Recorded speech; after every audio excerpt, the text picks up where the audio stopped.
Okay, I'm going to call to order the September 26, 2024 School Committee meeting. If you will join me in the Pledge of Allegiance. I pledge allegiance to the flag of the United States of America and to the republic for which it stands, one nation, under God, indivisible, with liberty and justice for all. Thank you. We have some consent agenda items. We have meeting minutes for September 6th and September 12th, so I'll give the members a few moments to look over those.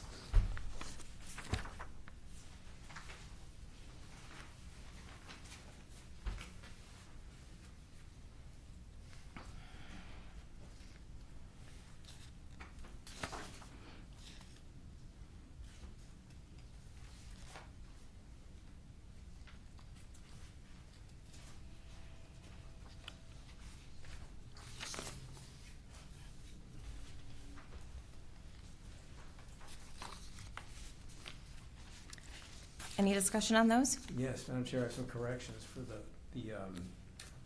latter one, the September 12th. Sure. So I had made a suggestion that we consider creation of an employee handbook. This was in the student handbook discussion, part 10, I think, there. This was in the second read Yeah.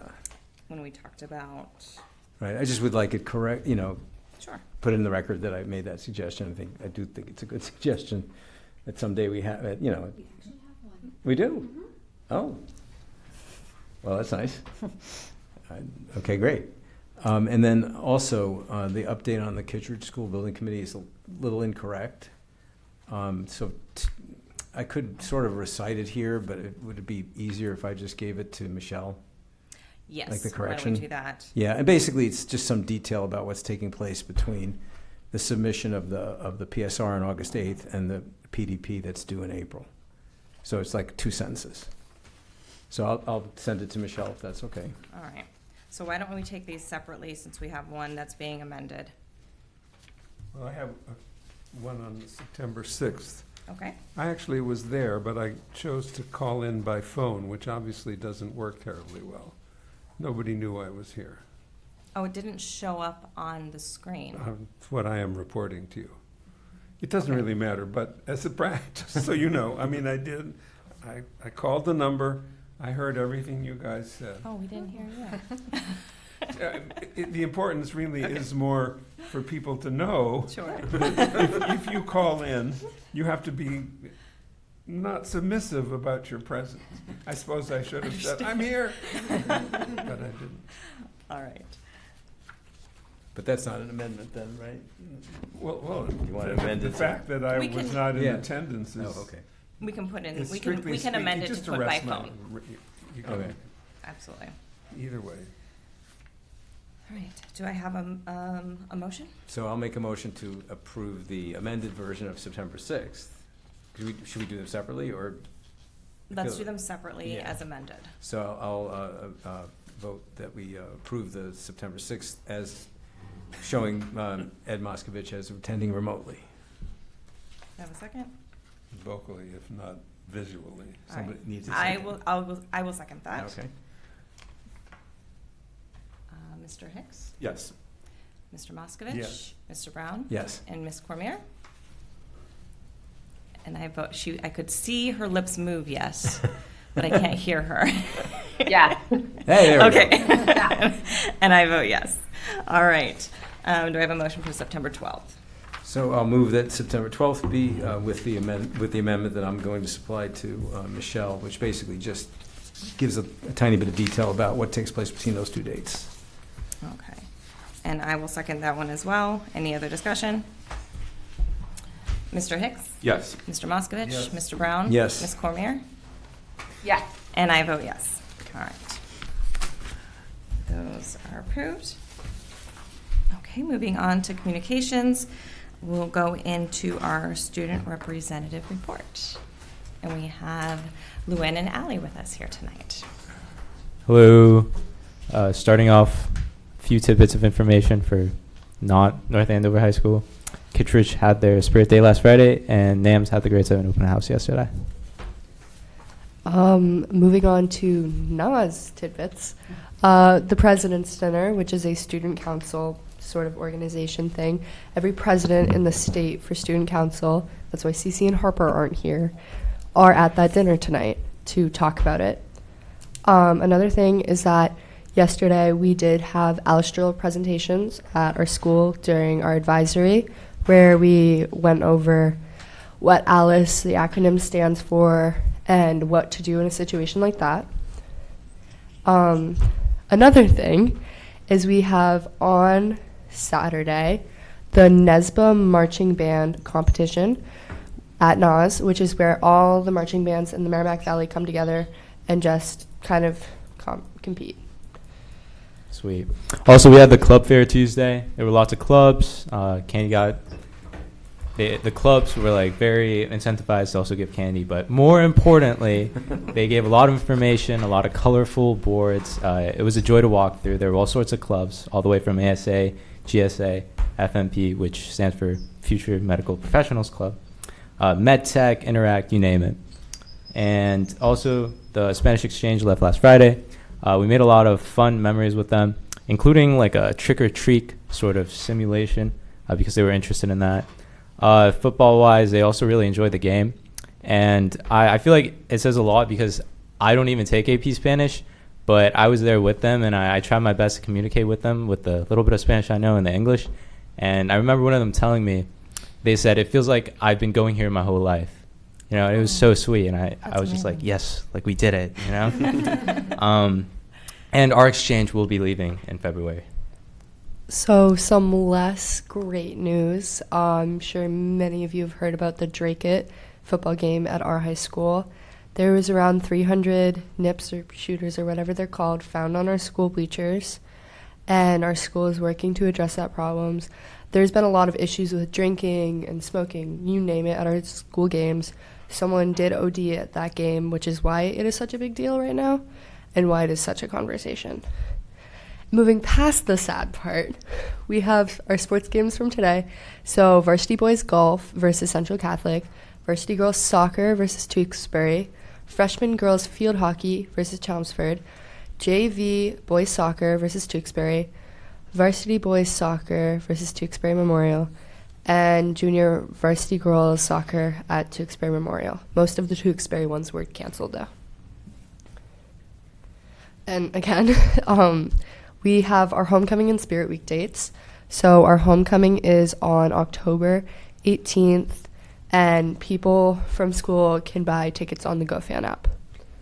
All right. And then another really big event that we're doing for a while is going to be college visits. So we're going to have lots of different colleges coming to the school. Students can sign up for college visits on their Naviance account. And, you know, they got to get the go-ahead from their teacher if they're going to be missing part of lunch, but they might just go during lunch depending on the college. And it's just a great opportunity to learn more about your college, have a connection, talk to a rep, and see what they have to offer and what they have to give.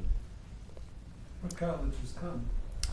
All of them? Lots of colleges. Honestly, we had, my friend went to one that's from Ireland. I think it's Trinity or something. I don't know. She's really excited. Very prestigious. Yeah, she wants to go there. But they're honestly from all over. Yeah. All right, that's That's it. it. Yeah. So I do have a question. I know we had approved the robotics team going to Maine to a competition. Do we have any update on how they did at that competition? No. You don't, I do. Oh, You do? oh, You okay. do? Fill us in. Yes, so sadly, our first place team did not win. Okay. But Mr. Ahern, he's been recruiting me to be a judge. That's the reason I know this. So he reached out to me, and basically they good experience, right? Learned a lot. Mhm. This was a team that's to use the sports metaphor. They're a young team, right? And they're learning. So he said they got really good feedback from it. So it wasn't a victory, but it was a good experience. Oh, it's for the them. first invitational that they have Right. ever attended. So Yeah. good experience. So definitely good experience. And then we were hosting, it gave me the dates. It'll take me a minute to find it, but we're hosting one in November, like a regional in November. And I believe Mr. Ahern is still looking for judges. So anyone out there in the universe there that's interested and feels qualified should contact him. Bennett. Bennett Ahern at the schools. Okay. Hmm. And also, I just wanted to add, like, knowing the students in the robotics team, they are so passionate about it all the time. They're trying to be able to go to the robotics area in the school and just work on it. And it's sort of inspiring, really, the dedication that they have to it. So even though they didn't win, I'm sure they'll have a great standing at the next one. Yeah, they worked on over. He told me that they began their work over the summer. Actually, Yeah. it was impressive. When you all go for the Spanish exchange in February, will you get to interact with the same kids that came here and reconnect with them, or is it you'll get to be introduced to new people? I am not too sure about that. I'm assuming. I You know. do? I do actually know. My friends are all doing that, and one of my friends, her name is Victoria, she met like her new best friend with this exchange, and when they go to the person that came to their house. Got it. So it's really a It's really exchange. It's really an exchange. Got it. It sounds so fun. That's awesome. And then thank you for sharing with us the less sad news as well. It's not always the most comfortable thing to have to talk about, but I really do appreciate you bringing that to this forum too. We also do have another football game tomorrow night. Hopefully it's better. And I'm sure Ms. Lathrop will address it a little bit more in her report. I know an email did go out about it, and it's being addressed. All right. And your course, are you both planning on staying? I do have to go back You- to Oh, this that's right. You have to go back to your Yes. fundraiser. And I have to leave just before 9. Okay. All But I'll right. be here for a while. All right. Thank you, guys. Thank you. All right. And we do have public comment. Anybody would like to make public comment?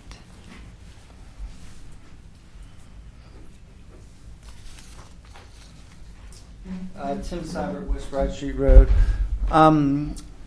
A couple things. The CLA thing came out, and I hope that when you talk about it, you can at least speak to the fact that they seem to draw an estimate for a budget deficit about 1 to 3 million versus some of the numbers that we've been seeing recently, and just so that we can all understand which numbers are correct.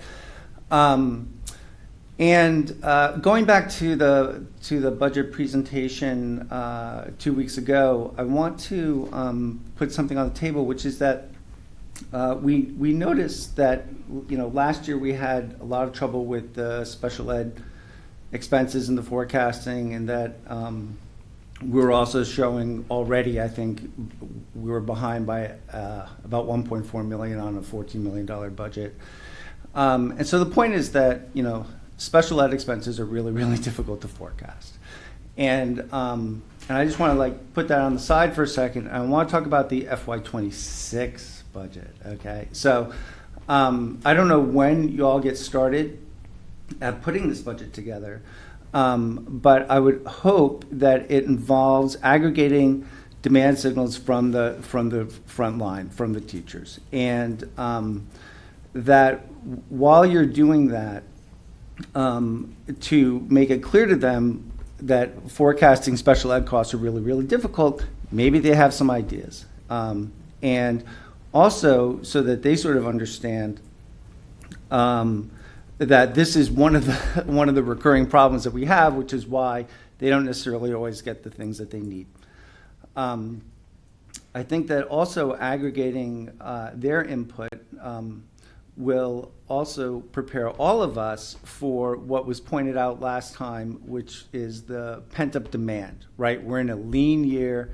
We're going to have pent-up demand for particular expenses. We're not going to be able to meet them all in FY26.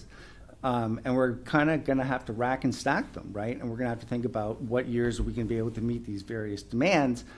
And so if we engage them in that conversation early on, from the ground up, number one, they have ownership, but number two, it gives us a much cleaner picture as to what this pent-up demand might look like. And it also obviously gives us a very clean picture as to where they think our money should be spent. So here we go.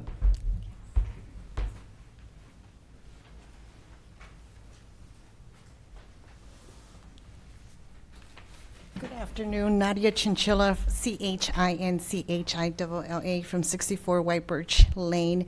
I actually am a first-time attendee, so I don't know if this is the appropriate time, but we have 4 moms here. Moms of first graders from Kitteridge, and we had some questions and wanted to discuss some of the cuts, the technology cuts and the deficits that we see. I don't know if this is the appropriate time for a comment or whether there's going to be another time during the meeting where you're going to be discussing some of the cuts that we have been informed that the first graders are undergoing. Would this be the appropriate time, or would you rather have us wait? So yes, now is the time to make any type of public comment. On any issue? Well, we typically like to stay with things on the agenda, but if there's something that you wanted to make a comment on, now would be the time to do it. Okay, so we just moved here about 3 years ago, so I haven't been part of the North Andover School District for very long. But my understanding is that in prior years, the first graders would have their own computers, and this would allow them to have access to technology, to have access to certain programs, some of them that were critical. Based on my conversations with some of the first grade teachers, they saw a significant improvement in math skills from the first graders when they had access to some of this technology and some of these online programs. My understanding is that due to budget deficits and cuts, specifically in technology, they no longer have access, one-on-one access to these computers.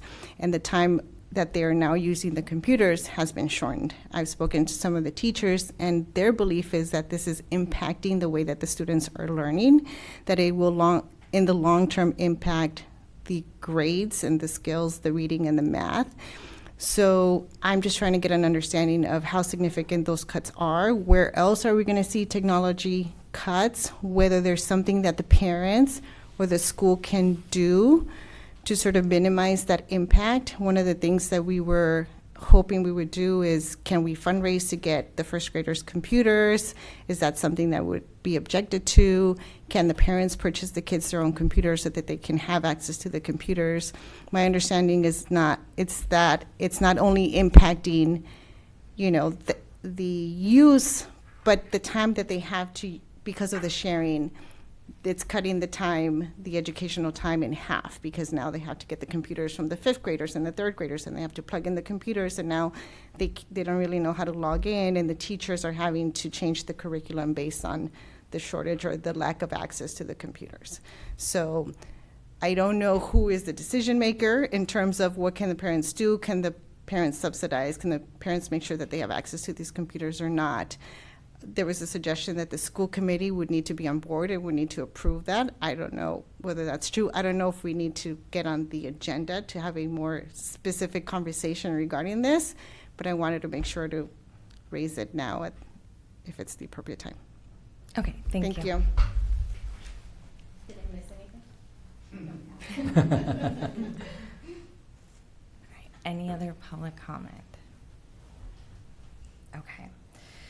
So what we will do now is we do have a little bit of time to kind of I want to address some of the public comment. We will get into the CLA report and some of the budgeting issues. As far as the budgeting, the computer issues, we did have, several meetings when we were talking about some of the cuts and some of those issues. I don't know if you want to kind of go back a little bit of how those were addressed. And I can go back a little bit and share some information and then maybe talk a little bit about moving forward. So to go back, we did have a budget deficit last year, and one of the recommendations we made was to move away from a one-to-one situation in grade 1 in the elementary school.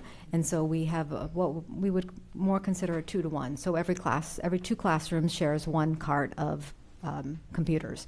So I certainly will have a conversation with Principal Cushing and the school next door, because every 2 classrooms should be sharing a cart. So it shouldn't be first grade going to 3rd grade, going to 5th grade. So we'll sort of work on that.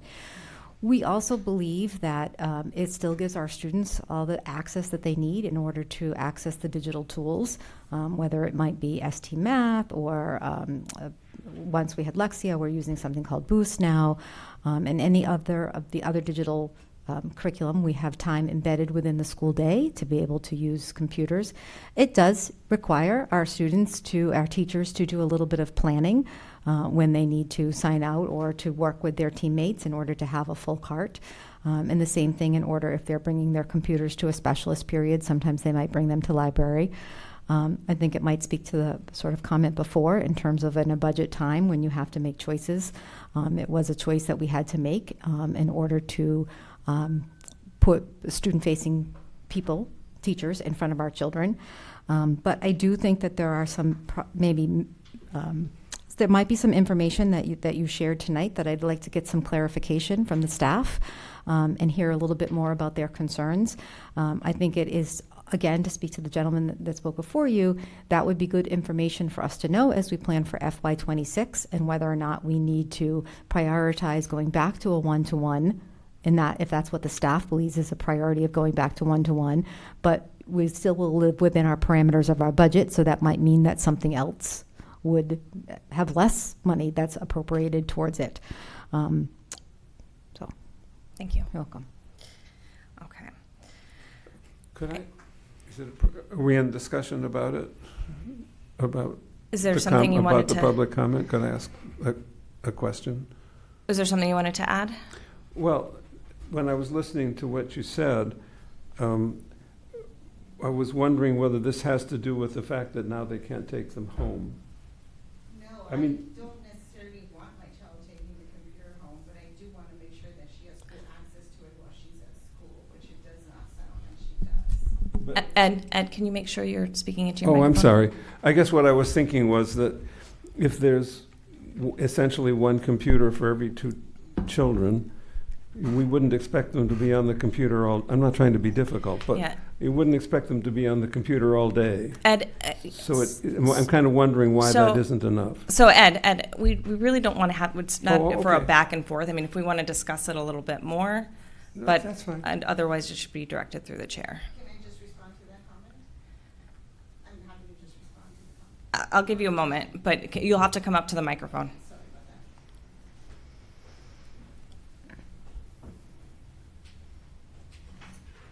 So I don't think that they were using the computers all day, every day. I think every teacher would agree that that's not the goal. But I do know that they're not accessing the computer as much as they were in prior years. And the time that they have is cut because they're having to bring the computers in, plug them in, move from what the third graders were doing to what the first graders were doing, and it is cutting into the educational time for the computer Okay, use. and I think we're going to look into that a little bit more. Thank you. Appreciate it. All right, so moving on, I know Erica Murphy was right there, you're right in front of me. Is it all right if it's all right with the rest of the committee? She gets up nice and early to make our children breakfast, so I'd like to move her up in the schedule if Thank there are you. no objections. I appreciate it. I think in your packet, well, the reason I'm here today is to share with you a project that I've been working on for a couple of years. As all of you know, since COVID, we have been fortunate to be providing all of our meals at school for free for all students. So Massachusetts last year, Governor Healy signed permanent free meals indefinitely for the state of Massachusetts. So with that, our participation has increased tremendously. And with that, with additional participation, we get additional funding from both the federal and state governments. So what the Department of Education is asking school programs to do is to reinvest these funds back into the schools.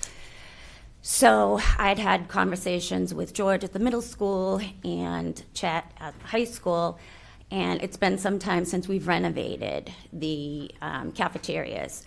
So within these last 2 years, I've requested quotes. We finally went out to bid. We had RFP. Laurie from Town Hall helped us with that.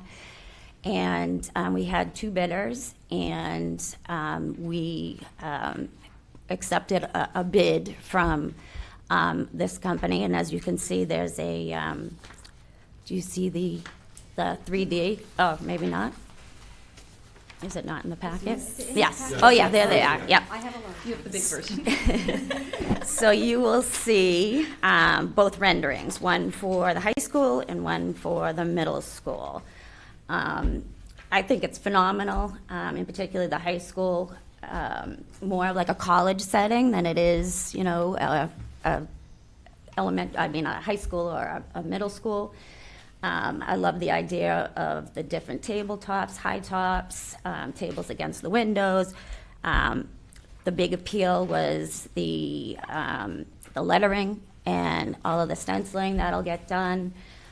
Interestingly enough, this whole project from purchase order to delivery of the equipment is about 18 to 24 weeks. But the install takes only about a weekend. So they have enough people come in with trucks and all of that. So we had hoped to get this off the ground before school started this year, but obviously you had much more important things that you were dealing with. So I'm here today just to share with you that this is the company that we have chosen through our RFP to work with. We do have the funding. The middle school renovation is just over $300,000, and the high school is about $261,000. So if you were to approve, it would be about a $560 some odd $1,000 project. Currently, our revolving account, we started the school year with $1.2 million. Forecasting revenue of about $3.7 million with expenses at $3.1. So without this project, we're looking at about additional $600,000. So again, Department of Education wants us to start reinvesting some of this back into our programs. So if you were to approve, I would ask that the funds be moved from the revolving account into the current FY25 budget. And when are you looking to do the project? At any point at this time, when I can get approval and coordinate with the school principals and the custodial staff about getting all of the other equipment out. If we were to, Yes, if yes. approval were to happen very soon, it would still be a year and a half before we would. No, it's a 18 to 24 week. Week? Yes, I week. thought Did I I heard say a month? month. Did I say month? I'm sorry if I could did. have It's definitely week. misheard. Okay, That's it's my week. fault. Yes. Can I ask a couple other questions? Absolutely.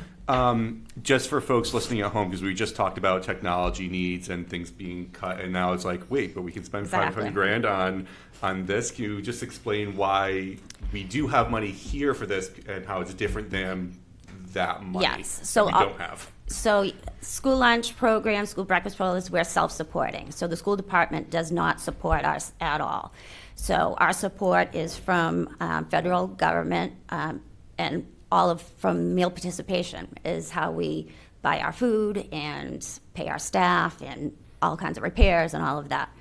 So we are allowed to share our funds with whatever department in the form of indirect costs. So indirect costs have to be charged equally to all revolving accounts. So it's not just school meals or school lunch. It has to be, I don't know if transportation is revolving. I know community programs is. So this past few years, we have absorbed quite a few indirect costs to help, paying the noon attendants and things like that. So there are certain allowable costs that the Department of Education allows the school department to use from. So I wish I could say I could help with technology, but it has to be it's against the something. rules. Yes, it's against the rules. Right. So basically, it has to be related to the Correct.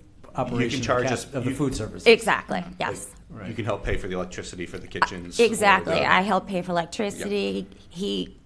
But you as can't much buy as noon you can't buy attendant. books or pay teacher I can't buy salaries. books. No, Right. unfortunately not. But you can pay. You do pay for the salaries of all the workers and all of our staff Correct. in food services. And does that forecast that you just gave us include the new Yes. wages that we It does. We just negotiated. We yes. just negotiated, and includes what we're able to support that for the next couple of Correct. years too, through the life of that Yes. contract. Yep. Thank you.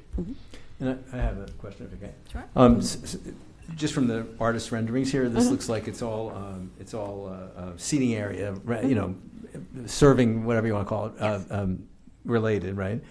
What's the state of our back office operations? So fortunately, again, since COVID, we have had to, when there was such supply and, you know, serving, I mean, as far as deliveries and getting food and things like that, we've had to purchase freezers additional so that when food comes in, we have a place to put it, because at one point, there wasn't even food to buy, but when something became available, you tried to take as much as you could. So we've invested in outdoor freezers as well as other equipment, because, I mean, the high school equipment, some of the things have gone down. It's about, I think it's about 15 years old, the high school, maybe a little bit older.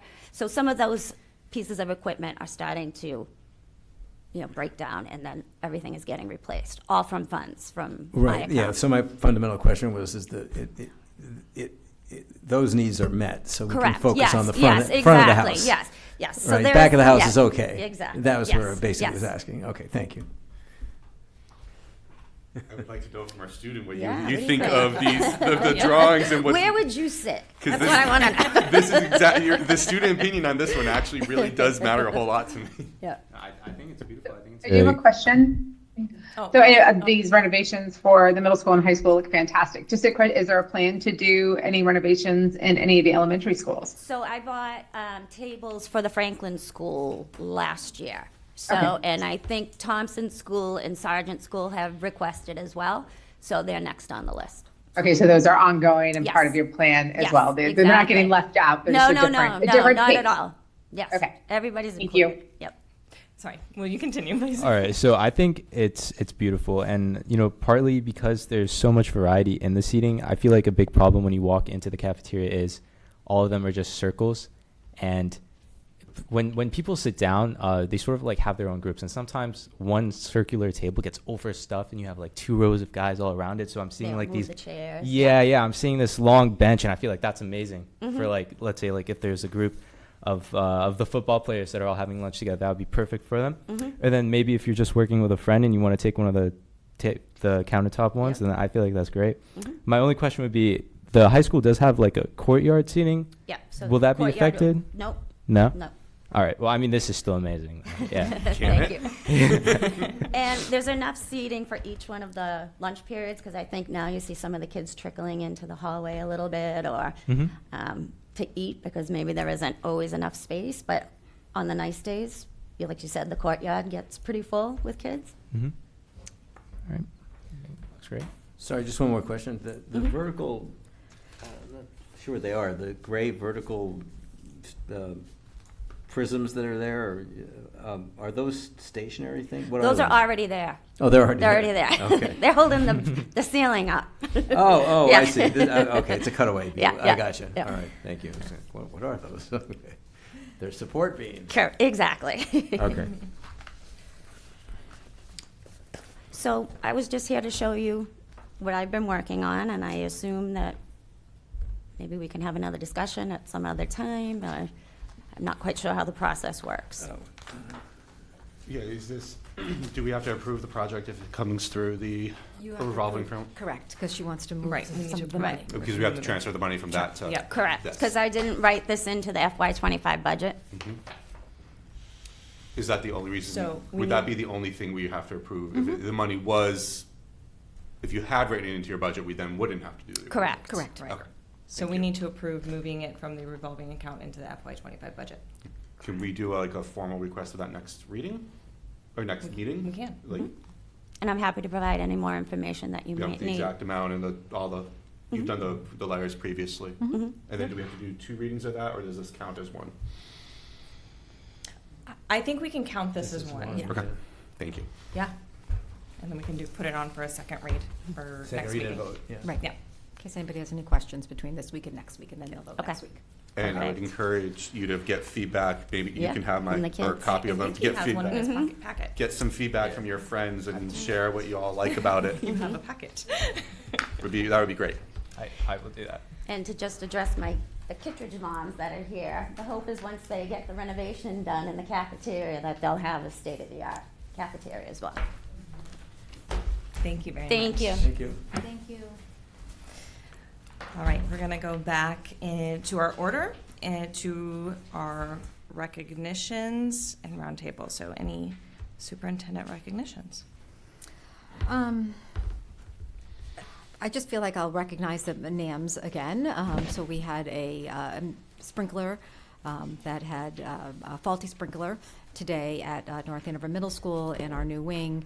It happened right around arrival time this morning, so our staff and leadership team were really just Johnny on the spot, and they were able to help the kids and keep them safe and secure while the emergency teams came to assess the situation because it was an unexpected fire alarm. And then quickly help the students be able to come back inside the school, get the breakfast for the students that needed breakfast, and then a little bit of relocation within the school. But our NAM staff has had their fair share of having to respond in a quick manner when there was a situation, and yet again, they rose to the occasion. Thank you. You're welcome. All right, any roundtable reports, community events that anybody's participated in? Oh, yeah, we did. We did. We had our Fall Festival. Fall Festival. Well, mostly you and Ms. Cormier did Fall Festival, and by the time I got there, it was raining too much for us to stay.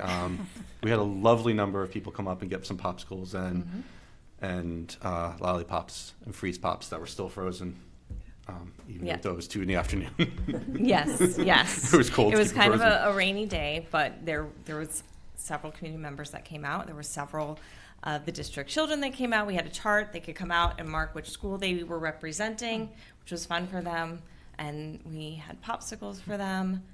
So it was very, very nice. Kelly, go ahead. It was great to see the number of people that came by and had a conversation of both students and parents. There was a theme on a couple of the questions, so it's kind of great information just to kind of help feed what we should be doing, just what we can add on as we do these community chats. It was also great to see so many of the high school students who were there volunteering stop by, and really enjoyed seeing the Drama Guild team, the advertising, a walk around advertising they were doing for Cinderella, which is coming up in December. Yeah, so it was really great. So we'll work on getting our next community chat scheduled. Madam Chair, Yes. Madam Chair, I just want to do a shameless promotion for the Nights on the Run coming up, October 19th, Saturday. It's at the high school, and it's done by the NAAA, North Andover Athletic Association, and it's who provides a lot of needed athletic equipment and stuff like that goes outside our budget. So it's a wonderful thing. People can register. I think it's nights5k.com. I think so. There's a fair amount of signs. I mean, if you just Google Nights on the Run, it comes right up. So that's October 19th, but you should register soon. Thank you. Just to reiterate, I think our high school students shared, but this Saturday is the New England Scholastic Band Association competition at the high school. That's from 5 to 8 o'clock. There will be 12 bands and color guards. They'll each be evaluated. They do a competition, and awards will be given. There are NAMS North Andover High School is competing last, if you want to know. So sort of plan your evening. There are food trucks on site. I look forward to being there. I think Mr. Hicks and I joked a little bit about that last time, but I'm really excited to be able to present some of the awards this year. We'll take turns, Mr. Hicks. You can have the honors this year. You may have those honors. The high school also on October 8th has a science team, regional team competition. That's from 3 to 6. That's coming up. And the high school on October 18th has their homecoming game and dance that's also coming up. Kittredge School is going to participate in the Safe Routes Walk to School. They start from the Common at 7:50 in the morning, and they walk to school together, weather permitting. It's a great, Safe Routes is a great organization, and we actually are going to have a presentation from Jordan Sales, who works for Safe Routes with all of our principals to see other ways that we can be involved in learning safety ways of walking, riding, and rolling. Franklin School has a fall festival coming up on October 5th. That's from 1 to 4. And they're also having a family fun night on October 16th. And then a lot of the other ones more fall towards the end of October, and I can share that. But we have lots of trunk or treats coming up towards the end of October. Great, thank you. You're welcome. All right, we can move on to our superintendent and central office updates. Do we have some around the district news? We have some around the district news. Give me a second. It's coming up. I hope.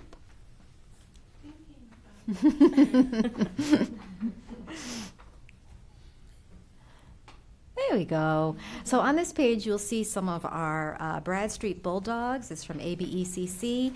And what I love about this picture is one of the things that Dr. Goddard does with her students is really help them learn to be bucket fillers. So these were the bucket fillers that were recently awarded an award for being a bucket filler. If you don't know what a bucket filler is, there's a wonderful book by Carol McLeod and really talks about you fill a bucket when you show someone kindness, when you say something nice to them, or even when you smile at them. So we're trying to teach our young students to be bucket fillers. And I think that it would be great for all of us to consider being bucket fillers as well and filling each other's buckets. Okay.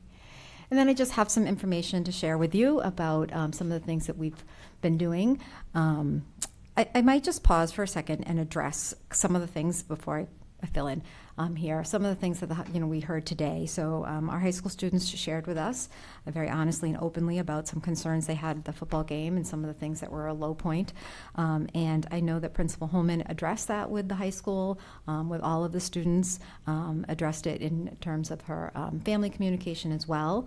We have reached out to our elementary and middle schools as well and asked parents and family and guardians, caregivers to attend football games with their middle school and elementary students because we want more adults present. We are addressing a situation that happened, but it is helpful when we're sending our young students to games to have their adults present with them. Our staff at North Andover High School has volunteered to be more present at the high school games as well, and then also have set some consequences that if the games don't get better, we may not be able to hold evening games because I think Ms. Holman said it very well when she talked to the students that she gives them great responsibility, but with great responsibility comes an expectation that you will live up to that responsibility, and there may be consequences if you're not able to do that. And so that is our plan, and we are hopeful that the game tomorrow will be an environment where all people can feel safe and kind and be respectful of the community. So that's some of the things that are happening in that area. And so what I have here is just some of the things that have been going on with us as educators. So on the 16th, we had our principal and central office meeting, and I thought it made sense to sort of share this chart with you as well to talk a little bit about the ways that I interact with the leadership team. So there's different ways that we interact with our leaders in the district. So we have what we call as our full leadership team. That is when we would get together to talk about system-wide initiatives. Full leadership would include all of our principals, assistant principals, directors, program coordinators. And we do that probably about 5 times during the school year. We'll be able to work on the budget with all of our district leadership team. That's something that we'll be starting on our November meeting with them. Just scared me, Mr. Hicks. A little bit. We also have what we call the principal teaching and learning arc. And the purpose of those meetings, that is a meeting that's led by our assistant superintendent for teaching and learning, and that's really when we work on system-wide teaching and learning initiatives. It's really our principal learning time. So the membership of that committee would be our principals. We have invited assistant principals from the elementary school, and we're working on inviting some of our assistant principals from the middle and high school to attend that when appropriate. Our directors participate, so our math, our STEM directors, and our special education director, oh, that is spelled wrong, participates. And then our lead English language learning coach and our assistant superintendent and superintendent are part of that. And then that happens once a month. And then we also have principal and central office meetings, and that's really to talk about system-wide operational and leadership agenda, and that's our principals and then all central office administrators. So I just thought it might be helpful for the committee to know how we meet as leaders in the district and when we do that. We had an open house between the time that we saw you last. And then on September 19th, I participated in the READY board meeting. READY is the Racial Equity, Diversity, and Inclusion. As part of the Merrimack Valley Roundtable of Superintendents, I'm serving as the member who will represent the Merrimack Valley superintendents on that committee. They meet 5 times a year. It's really to work on some of the goals that are set forth from the state. I volunteered to do this because some of the things that I talked about when I came here as the Assistant Superintendent for Teaching and Learning was the work that I had done in this field.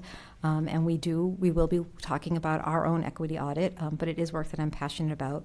But also the commitment was via Zoom 5 times a year, and I felt as though that I could do that for the other superintendents in the Merrimack Valley, participate in a Zoom meeting 5 times a year. I'm going to go to the next slide. We had open house at both the middle school and at ABECC. And then this week, Kristen, myself, Meg Pinkston, who's the Director of Guidance, and Deb Holman, who is the interim principal at North Andover High School, met with Barbara Richardson, who's the Assistant Superintendent at Greater Lawrence Technical School, and John Lavoie, who's the Superintendent at Greater Lawrence Technical School. We had an opportunity to hear about our students, our North Andover students who are attending Greater Lawrence Technical School. There's a breakdown for you. We have 18 students that are attending from in 10th, 11th, and 12th grade, 9th, 10th, and 11th, and 12th grade. And what was interesting was talking a little bit about how they're seeing more of our students participating in Greater Lawrence Technical School, but also that they had an opportunity last year to come and speak to all of our middle school students and really feel like that's something they'd like to do again and make a presentation to families as well. And that will be happening soon, actually. And then we have an After Dark program where our students attend both North Andover High School and Greater Lawrence Technical School, and we currently have 18 students that are participating in After Dark. This week we had our first early release professional development days. So the students go home a little bit early and our teachers stay behind to work on professional development. We participated in data meetings. We worked on multi-tiered systems of support. We had department meetings. Our high school staff started to talk about the portrait of a graduate and what we're expecting to see from our students when they graduate from North Andover High School. And now I'd like to talk to you a little bit about the budget. So you have this copy in your packet, and there's one here on the screen. So tonight's presentation is going to look a little different than some of the ways that we presented before, because as we gain more data, it's an opportunity for us to share with you some more concrete or a more accurate picture of where we're going. So last time you might remember that there was a large change in our available funds because we had encumbered our salaries. And we also were able to anticipate some of our needs based on prior years with some of the non-encumbered money. What I want to share is that typically around November is when we start to receive our bills, and that's when we can really predict and have a more solid number of our future finances. So what you're going to see tonight is a range of where we think we could possibly be from a lower end in terms of a deficit in terms to a higher end. And as we progress, we feel as though November is really a time when you're going to have a more accurate number and a realistic number of what the budget's looking like. We have been working very closely with the town manager and her team. I cannot thank her enough and the team at Town Hall. We really have been true partners with them. We work very closely with them to make some predictions and look at our numbers. But we all agree that we need some more information in order to give you really true, accurate numbers. So what you see in front of you is really what I have showed before. We started with about $62 million. We have expended some of that money already, and we have encumbered some of our money, and then what you see in available. So what it shows is just a little bit less than what you saw last 2 weeks ago. We have about $4 million. That is currently considered available budget. But that does not include any of the items that are not encumbered. And so just a reminder of things that are not encumbered are things like substitutes, long-term substitutes, noon attendance, any overtime for our custodians, teaching assistants, extra stipends, academic stipends, and the list is there. One thing I want to point out is I added to that list this time, realizing that we had not encumbered additional salaries. So that would be positions that had not yet been filled. Because they have not been filled, they hadn't been encumbered. So those are something that we would still consider that we have to take care of. Also on that list is still noon attendance. One of the things that we are doing is Greg Landry, who is our Director of Personnel and Operations, has been meeting with, and she was just here tonight, Erica Murphy, to talk about the food services being able to take some more indirect costs in terms of the noon attendants that work in our building. I think I shared with you last time that we have been splitting the cost, and we're asking Erica to take on more of that for us this year.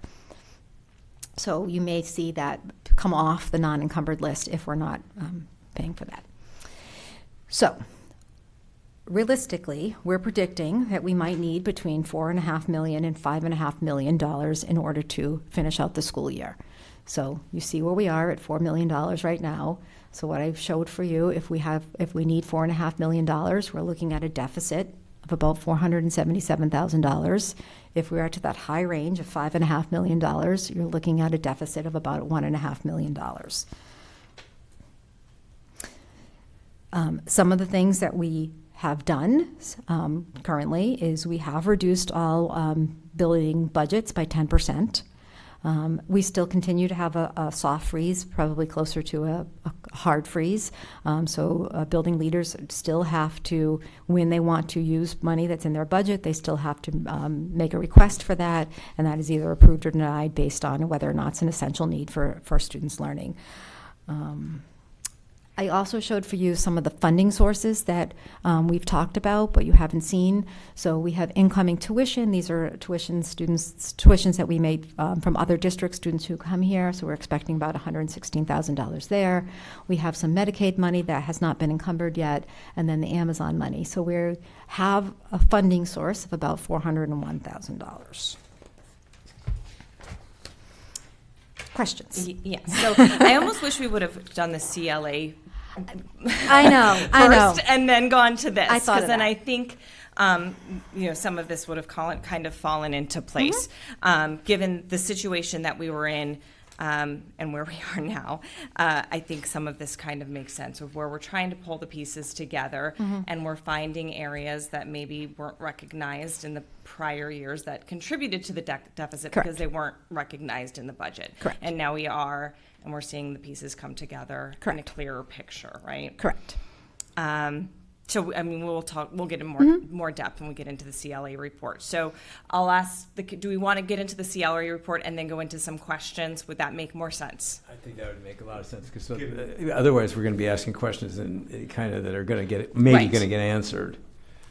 Can I just ask one specific question about this, just to make sure I understand it? In my head, what I'm thinking, Ms. Lathrop, is that it's sort of like wet cement. We've just poured it, and these numbers, it's not quite firm yet, but as we get into November, that's going to start to harden up, and we'll have a better understanding of what's going to happen. Correct. My dad was a construction worker, so I understand things that way. Remember, our fiscal year runs July to July, Right. and we just... By about halfway through, we'll know which end of that range we might be on.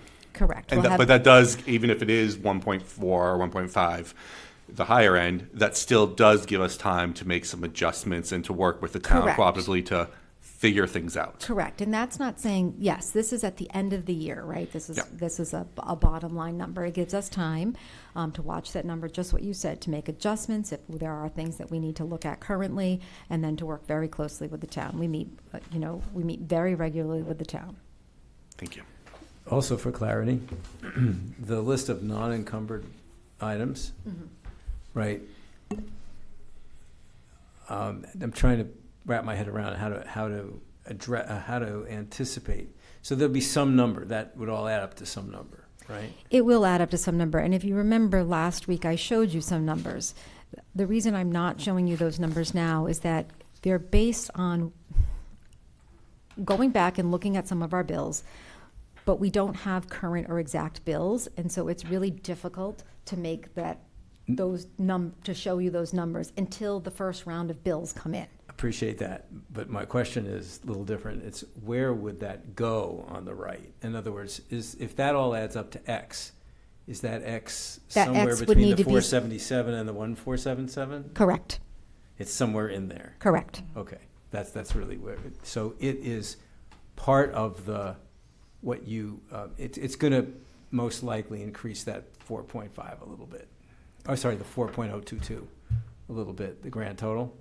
Correct. So 4.022 is what we know now. And so what I So- tried to show is not encumbered. We're expecting to spend somewhere between 4.5 million, 5.5 million of Okay. non-encumbered. And those are all the things that could be considered non-encumbered costs. Perfect. That's exactly what I thought. And just wanted to be sure I understood. Thank you. Go So ahead. I'm wondering, when I look at this, do we know how much was actually spent last year on each of these items to compare that? You're thinking that some of this, not that we couldn't live within this, but that it would be a bad idea if we had to. And do we know how this compares with what we spent on each of those last year? We do, some of them. We do. We also, though, don't, there are some items that maybe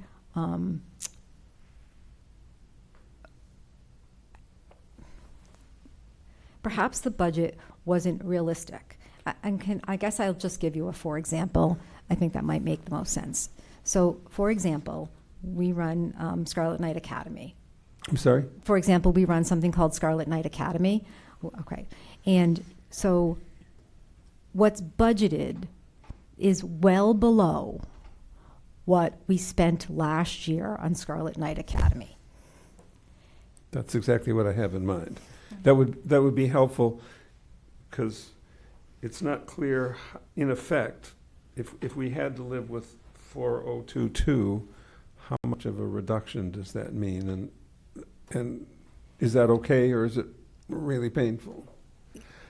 I want to say, I think what you've done is amazing in the time you've had. Not a criticism, but somewhere down the line, I think that would be helpful. And I think as we continue to see what the needs are and what we have committed to spending this year, it will become clearer. And as we receive things like transportation bills. So general education bills for our busing is a number that we already know. But then some of our busing bills we don't know, because it depends on how far we may be driving to pick up a student or drop off a student. And once we get that first set of bills, then you can plan for that for the remainder of the school year. And then, I guess, to speak to something that was asked at public comment, we will have a clear budget process this year, with starting our budget process early, October, November. We've already started our capital improvement planning for next year, in terms of looking for what the leaders need in the building and looking for staffing needs, but then also making some really hard choices about what people need, and then what's the bottom line budget that we have to talk about. And that would be when we'd come back to the school committee and share with you, these are the needs of the district, this is what the bottom line is, and then you'll help us to determine, where we want to spend that money. But we do have a plan to have a comprehensive budget, put together a comprehensive budget this year. And in terms of special education tuition, really having a tracking system of our tuition, so that we know what we are spending and what we need to plan for. That sounds good. Is there something that's sort of similar that we could do with this year? Well, should we go into discussing the CLA report? Because this might all start to roll in together. Okay. So I think that might make sense to do. Personally, because that report, the numbers weren't tied to these, I didn't really find it very helpful. So that's why this seems to me quite much more useful. But I can bring it up again. Okay. So we'll go into it, and then we'll go into the full budget discussion. I think that way it's just all encumbered into one piece. So we did get, as I had mentioned at the last meeting, just hours before, we had gotten the CLA report. We did make that public onto the district website. I did publish my thoughts on that CLA report, and as the public saw in that report, this was a series of events that didn't happen in just 1 year, right? This was a series of events that happened over time, of budgeting practices that weren't completely sound, that put us in a position that gave us a great deficit. And it put us in a position that, according to CLA, looking forward into FY25, gave us a very grave outlook of basically only a 0.8% increase from FY24, which, knowing the deficit that we were in, is not hopeful. However, as I had mentioned, Ms. Lathrop has done a fantastic job of jumping in there, being proactive, making some drastic changes to minimize, as we can see, where we could have ended up. And so I'm very grateful for that prompt work. Unfortunately, we still have more work to do on this budget. I think that given the situation that we've been handed, we're doing the best that we can. We are, like we said, it's a lean year, and it's probably going to be a lean few years. We're not going to get out of this in a year. We're not going to get out of this in 2 years. We're not going to probably even get out of this in 3. This is going to be a rebuilding process, and as we go through the finances, as we've seen, as we peel back this onion, we're finding that there are things that maybe weren't properly put in the lines or properly budgeted for that we're trying to clean up and make this a better situation going forward. And I think that we all are actively wanting to make things better going forward, and we have a view towards the future, and that's the overall goal. We can look back at maybe what has not been done properly in the past, but now we need to say, okay, what have we been handed, and how are we going to improve upon it? And I think that's overall the goal. So we're trying to, from now going forward, say, okay, let's put these pieces back together as best we can, and moving forward, budget in a more sound process, knowing that it's going to take time.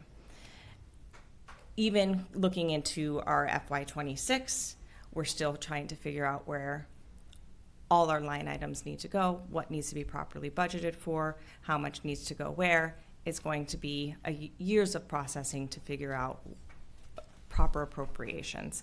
And I think that we are all committed to doing that work for the betterment of our district and the betterment of our students. And I'm, again, very thankful for the administration. They've all been so incredibly wonderful through this difficult process. Everybody from central office to building administrators, this has been so trying. And everybody has just pulled together from what I have seen. And I've been so deeply impressed by the administrators, the staff that we have here at North Andover. And I couldn't, even though we're in such a difficult situation, I couldn't be more grateful for the people that we have here in the district. So given that, I will let my committee members make their comments. We will go in the same order that we do our roll call votes. Thank you, Madam Chair. I'm trying to think of the best way I'd like to frame my comments, but so I have a couple of things I'd like to say. One, as somebody who voted on the budget last year, I was happy and grateful to vote on a budget that was a 5.5 increase over the previous year, because we ought to be spending more on our kids here, because that's what's right to do for our community. And the report shows that, sadly, I didn't really vote for that. I voted for a 0.0 or a 0.8, whatever it was, a much smaller amount, because we didn't have the historical data or a clear set of budgeting. We didn't have a good budgeting process. And that, as according to the report, it did not represent an accurate depiction of the true spending anticipated by the school or show historical trends. And that makes me frustrated and sad for a whole lot of reasons. And I think it is incredibly important that we still remain solutions oriented and forward facing, and still do the very best we can for our community and for our kids in our schools, because they still need to learn and have a great experience in this system. I will say there was some bleakness in the report. They estimated that we were going to be off between our low end estimate of the shortfall was going to be 2.5, and the high end estimate was going to be 3.35. And Ms. Lathrop and her team, and by being really honest and truthful and thoughtful and doing a lot of really hard work, have given us a much better, although not great, a better picture of what it could look like this year. And I'm very thankful for the leadership of taking those steps to it's a different picture to be between 0.5 and 1.5 off than the 2.5 to 3.5. Like it's a big step forward. And I know it's going to be hard to get through the year, but the work has already started to pay off in those respects. So thank you very much, Ms. Lathrop. One of the things that kept me really frustrated before this or through this experience is that we did not always get accurate, truthful information. And just in regards to the use of ESSER funds, that's not how things were described to us at the time, and that's frustrating for me as a member of the community and a member of the community. So one of the things I would like to implore upon Ms. Lathrop, and I know she would go do this anyway, and I greatly appreciate you doing this immediately, is just to always root our reports in true and honest numbers so that we can believe where we're going and we can work collaboratively moving forward. And I think if we can focus on doing that, we're going to be okay. It's going to be hurtful, but it's going to be okay. So please continue doing that, because I know you have been, and that matters so much to me as a member of this committee. And I think that's what our community deserves and what's going to be best for our kids going forward. I'm going to stop there. Mr. Moskovich? So I was, in a way, disappointed with the report in that I didn't really feel I learned anything I didn't already know. And the one thing, I alluded to this before, that just really confusing was they used a number for the fiscal 24 budget that was $1.5 million higher, or fiscal 25, the current year, than the one we're using.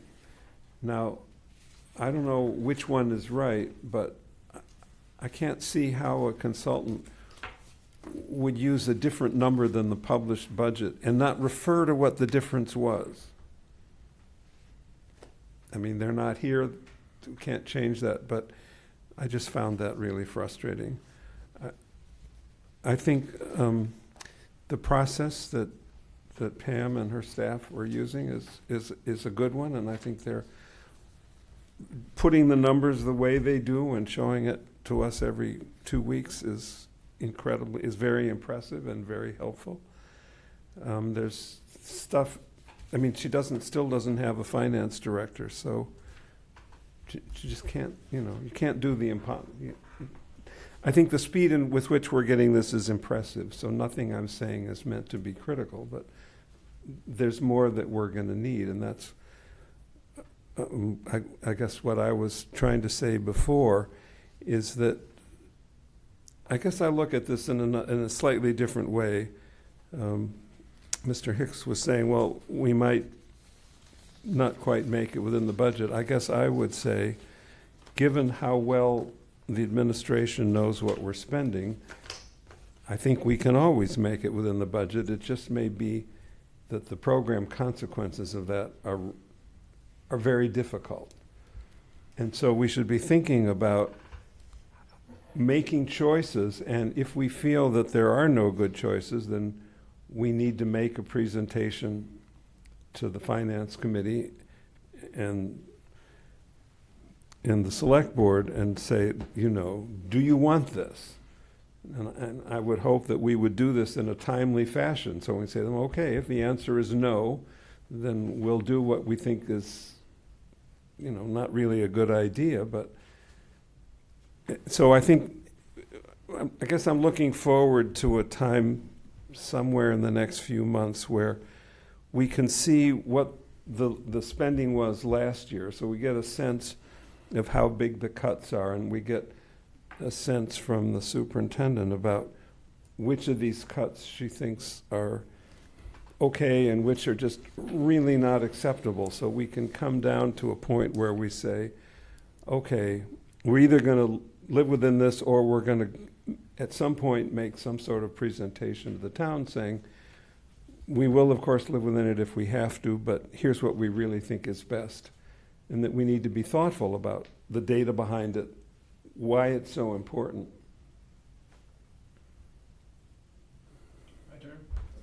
I will just comment. So the budget that was voted on was $63,684,174. It's the town expenses that were, Yeah. the expenses that were moved to the town for power and Right, electricity. so and that was the difference. Right. Oh, is the stuff moved out? The shared, Yeah. The shared expenses. So in their, so then the question is, did they leave them in for this year?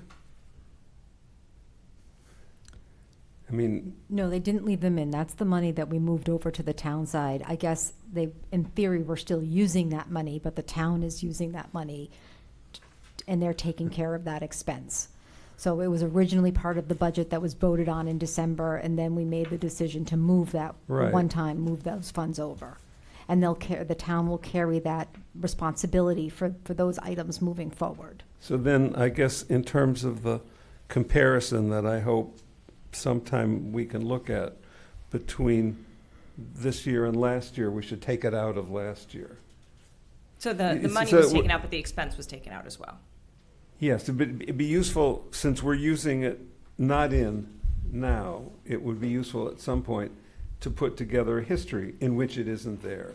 So we can look at the spending numbers that we're responsible for and see by major categories how they differ from last year. So we get, I mean, if you imagine us going to the finance committee and saying, look, here's our case for additional funds, and here's why it's important. You got to start with, here's what we're able to spend now, here's what we spent last year using the same definition, and here's what we think is really important. Yeah, I understand what you're saying.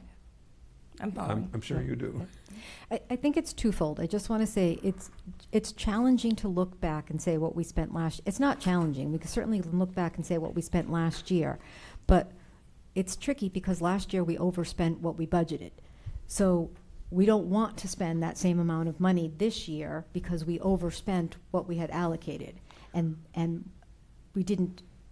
We allocated basically that same amount of money again for this year. So yes, it's important to look back and see what we spent, but it's also important to look at what we're spending this year and make a true, accurate accounting of all of the things that we are spending our funds on and things that we may not have known we needed to spend funds on. Right. Does that I make don't any think the sense? one precludes the other. I don't think so either, but I'm just saying that knowing what I spent last year may not necessarily help us. What we have to do right now, I think, is both. I think we need both. I think you're right. We can agree with that. Okay.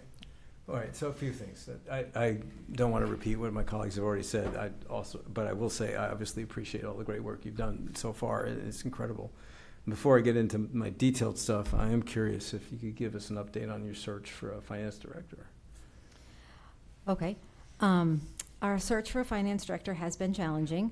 We are in September. That is a job that is typically filled in the late spring and comes on board in July.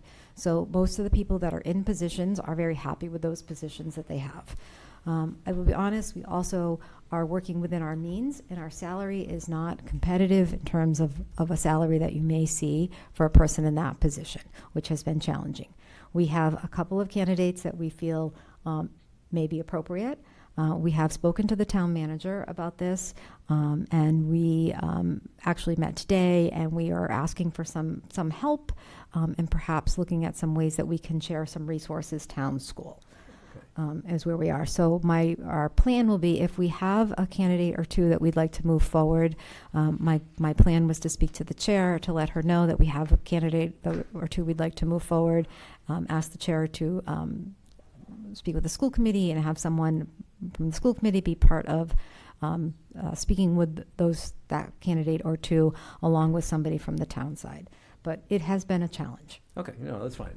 And I think that, I was going to mention the idea of maybe shared resources as a way to get by, at least, because obviously you have a lot to do, right? And you know, it'd be nice if you had some help. Yeah, we've been, you're right. It would be nice if we had some help. The town has been extremely helpful. I want to be very clear about that in terms of both Dennis and Kyle, and I'm blanking on their last names. That's why I'm saying Dennis and Kyle from town accounting have been extremely helpful. And Tracy has been working diligently, and Rachel, our payroll, and Suzanne and Joanna. You know, we have a very small staff here in central office, but all have been working very hard around these budget numbers. And I want to, I appreciate what you're all saying in terms of the reporting that we're doing.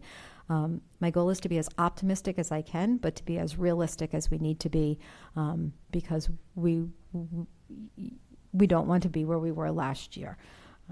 Okay, so into some specifics now, that's just from the report.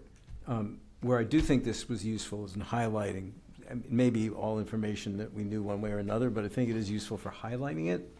And one of the things I want to suggest, just from my own professional background, right? You've heard me say this before about sources and uses of funds. I was very encouraged to see that starting to pop up on your presentation now. I thought of you when I put that. Thank you. No, but I really think that's important, that ultimately we get a really true full picture, right? All the revenue sources, all the expenses, however they come and however they go, grants, who's covered, it doesn't matter. We really want a complete picture. I think you need that, right? Where I think this CLA report could be useful to you is there's the approach you're taking, perfectly good, is what I would call a top-down approach, looking at, you know, what are our categories, what can we do about those categories to get to a bottom number. But another good way to do it is bottoms up, right? Which is kind of what they're doing here. And that is, and where I want to get specific about that is, right, they have this anticipated, based on all the math they did in here, they have this range of an anticipated shortfall. It's a different range than what you're showing there. That's good. It's not a bad thing.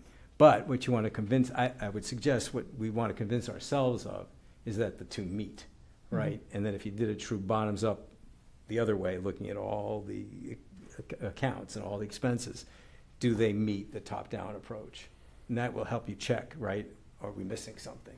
So that's where I think this could be most useful to you, taking into account some of the stuff that they put here. And it's a little difficult because you have to kind of extract it from the words, right? And they don't really kind of put it out there the way I would have liked to have seen it. So I'm also a little disappointed in that. But it does at least address, right, you know, where the pinch, for lack of a better word, pinch points are. And it does break out some of the grant funding here. So it would be a good check against the top-down approach you're taking. So I think that's my hearty suggestion from here. What I think is a number we should all keep in our heads, which they did on page 4, right? What they're really saying, the way I read this is, and they didn't label it as actual, but it really was the actual number when you compare the chart on page 4 to the one on page 3. Right, it goes from the fiscal year 24 number goes from 60.3 to 63.2. So what actually happened was we increased our spending by 9.7%, even though we only budgeted an increase of about 5, right? 5.5. So that's the red flag, right? And so what we want to do is beware of that, right? Because a lot of the categories that you showed in your top down are going to have those kinds of increases. Right, so that's where I think this thing is probably most useful, and also highlighting, you know, what the items that went away, right, which you already know about, but again, it's a check against what you're doing. I think. Computer fell asleep with my notes on it. Yeah, that's it. So I do appreciate what you've done. Hopefully, that's useful. Thank you. And helpful. Very much. Kelly? Okay. So one of the benefits of going last is most of this has already been said by my colleagues, but just to hide, so I won't repeat or belabor anyway, but really what I'm looking at this and focusing is kind of building going forward as Ms. Lathrop has been doing and showing. But certainly I'm also disappointed in terms of some of the really concrete items we're looking for in this report and suggestions. But I think with what we've seen Superintendent Latham do already, she's definitely getting her hands around some of the, at least for me, some of the more concerning things that are summarized in here, but I think get lost, and that's really around the lack of financial process and controls, that haven't been here historically. This summarizes some of that, but there I see lots of areas where that gets tightened up. I think Superintendent Lathrop is doing that. I think as that continues on, I think that will really help build us, the district to be having that more fiscally aware culture as we move forward and, get back to running on budget and delivering what the kids need. So just again, thank you, Superintendent Lathrop, for what you're doing. Like everyone has said, there's a lot left to do. Thank you. And I think I want to, just to reiterate, the budget that you've given us, this is still a moving variable, right? Correct. We're still really early Very in the early. fiscal year. This could change.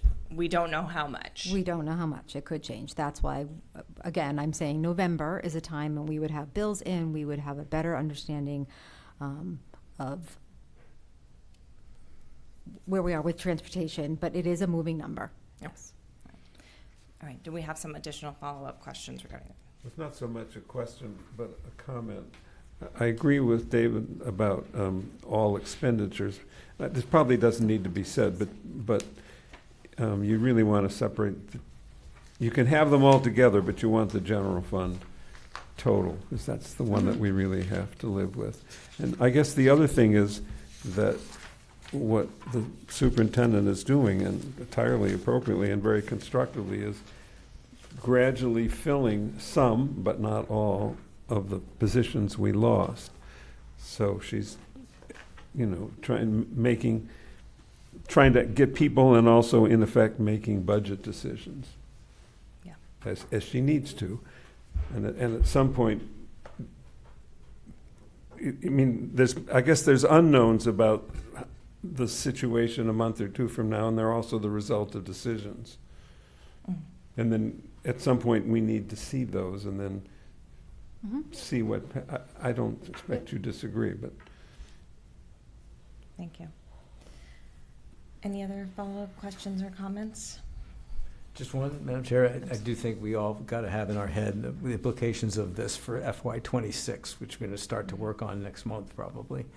And that numbers, we're going to have a challenge there that we're going to have to address too. And all of this will roll up into that. So just keep in the back of our heads, right? That's where we're headed.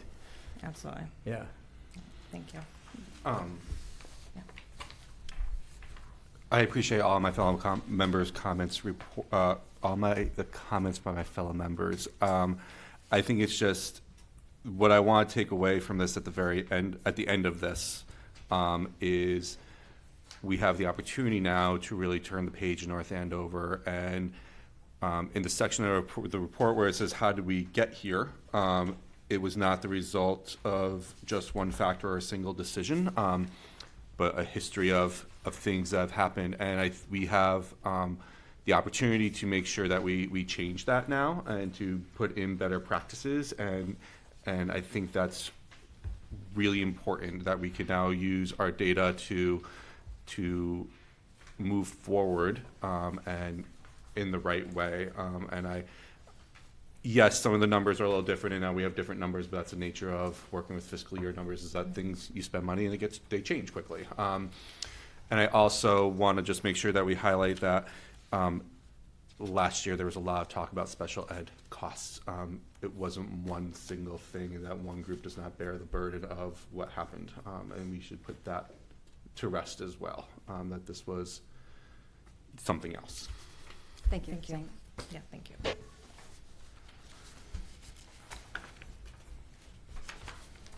All right. Let's move on with our agenda. Want to touch base on the superintendent search. So we haven't talked about this and really get into this a couple weeks. I did meet with the town manager. What we can do, I know we talked about getting some quotes. We have two ways we can go about this. We can, one, vote to authorize the town manager's office to create a scope of work to be able to do one of two paths. One, we can then vote to allow the town manager's office to seek quotes for consultants for the superintendent's office. And I think when we last spoke, we talked about possibly getting quotes from the MASC, UMass Collins Center, New England School Development of Council. We don't have to get RFPs from them.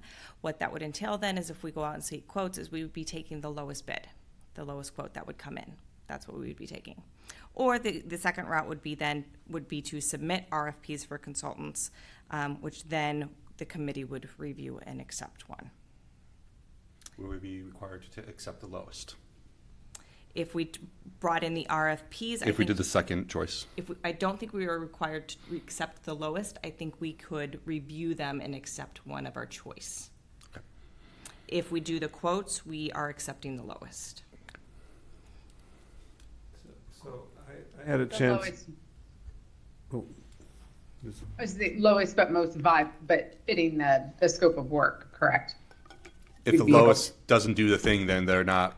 Correct. Then We they're don't not. have to go with it. Right, so we'd Okay. approve what we would do is, once we'd approve for the town manager's office to approve the scope of work, and what I would request is that the committee allow me to approve that scope of work to move forward. Authorize me to approve that. So having done consultant work and thought about this problem from the other side, I would say that you want, if the people that you're thinking about hiring really know this stuff, you actually want their advice about what the scope of work should be. And that would be particularly true with MASC and maybe the other one that you said, the public sector consulting group. I don't think that we should just do a scope of work in the abstract and then be limited by that. Well, I don't think we're doing them in the abstract. I think that the town manager's office has a bucket of resources of scope of work of superintendent searches that they can pull from, so they're not reinventing the wheel. Right, but for example, I discussed this with the executive director of MASC, and he said, so one of the reasons people hire consultants is that consultants have some sort of outreach program, and they go advertise and try to get as many applicants as possible. And then he said, as a practical matter, almost everybody who wants to be a superintendent in Massachusetts looks at three places: the Globe, MASC, and MASS. And there are very few people who show up that aren't in those places. Therefore, he would say, you don't want to put that in your scope of work. That's what I'm getting at. That people who really know this can probably say to us, you know, these are the things you really are going to need an outsider for, and these you probably don't. I think of MASC as kind of being like, they're us, right? We are members. They're looking at this from our point of view. Maybe that's true of others, but I'd like that kind of input before we embark on a scope of work that actually turns out to be larger than is cost effective. I'm wondering how you put the cart before the horse. So how can you want to get a consultant to create a scope of work, but you need a scope of work to hire a consultant. Am I understanding that? Well, no, I guess I'm saying that what you suggested is that we start with a scope of work. I'm saying that if I'm working with a consultant that I trust, I would actually go to them and say, here's what I think I need. What are your thoughts about that? No, but we're not creating a scope of work to hire a superintendent. We're creating a scope of work for a consultant. No, I understand exactly that. That I would go to people who've done this before, like the people at MASC who do this for, who knows, 10 or 20 districts every year and have quite a bit of experience in it, to say, what are the areas where you think we need a consultant? And what are the areas where we don't? Actually, I just sent you yesterday something I found on their website about.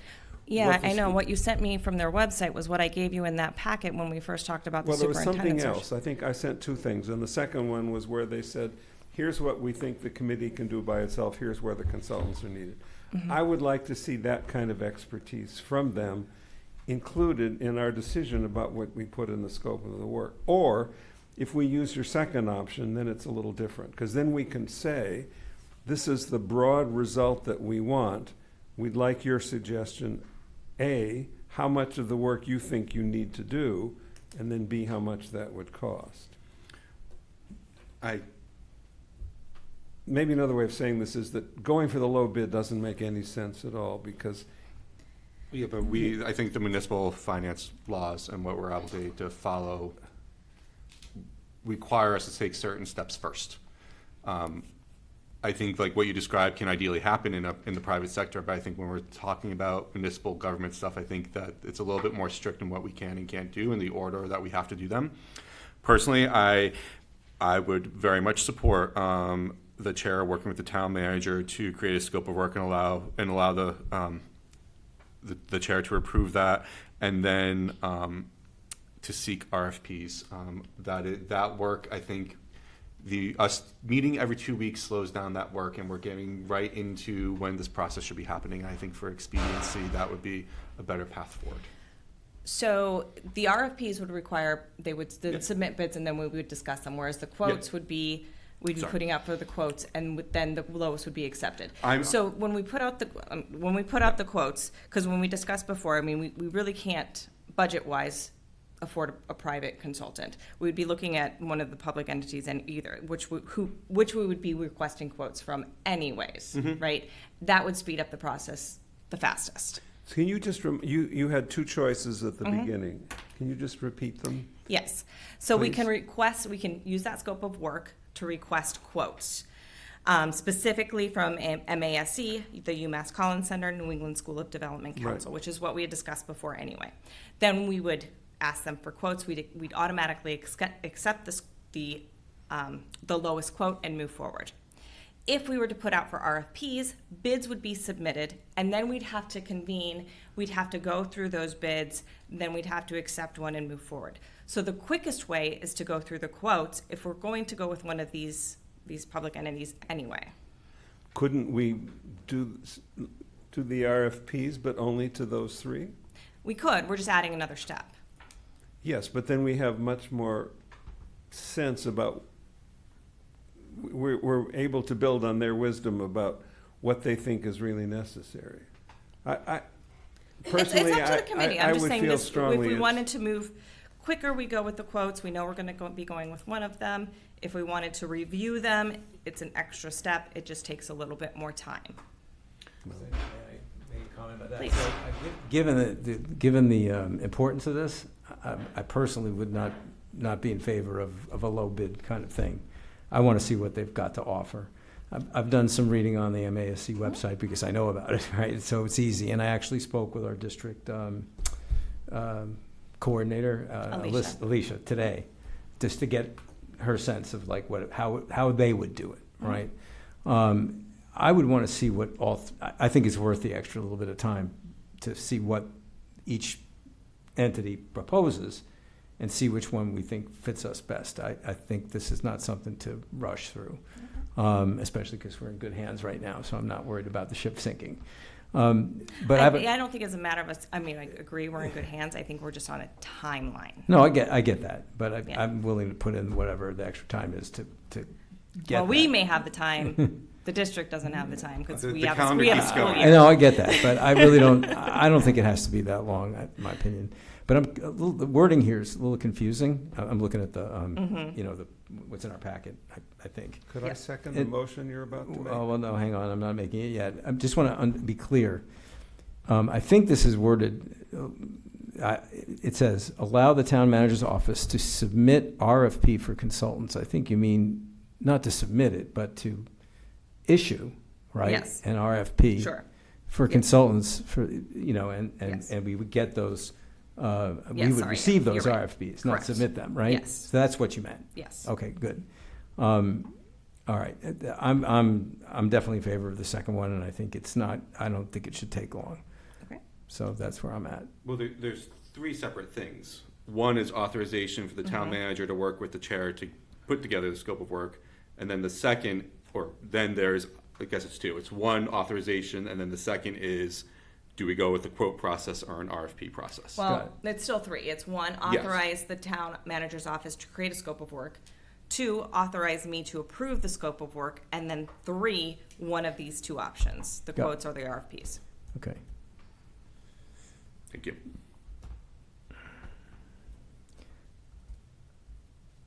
Well, can I make a motion that we do what David said, Mr. Brown? Well, we need to start with step one. But yeah, so, okay, so I'll make the motion that we authorize town manager's office to create a scope of work. That's the first step, correct? Can you add a And- scope of work for? For a consultant to help us prepare a superintendent search.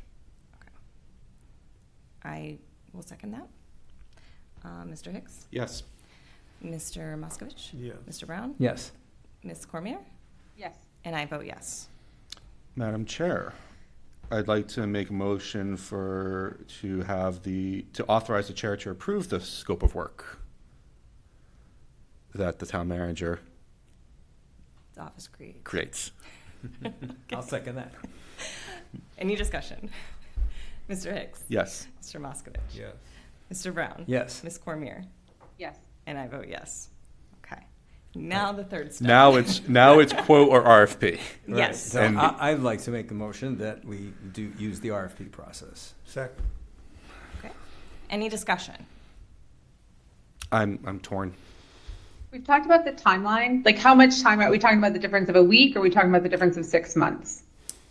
Does anybody know, Anybody know? how long we have to put out for when we issue an RFP? I'm not sure. I don't, it doesn't. How long was it when we did for the, I think 10 days. is that it? Yeah. And then we'd have to at our meeting after that. Yeah. I So think it would we're fall within the looking- 2-week cadence of our meetings. So it's whenever they finish the scope of work, Yeah. it gets approved. I mean, So we'd probably be looking at maybe the 24th. 24th. Would probably be it. If we were to do an RFP process, we could have the scope of work created, authorized by you, Put it posted, out. and be able to review things on the 24th. That would be my estimate.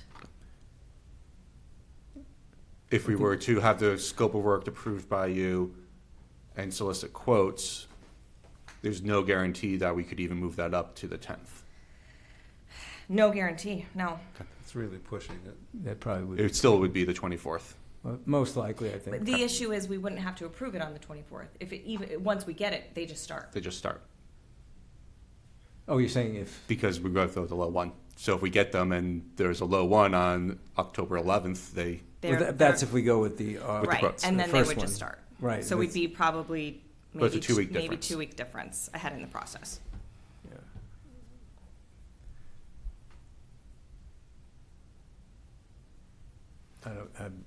I want to see what the various bidders have to offer. I don't want to just. take- Right. Yeah. Mrs. So there's a Ms. motion Lathrop. with a second. Yeah.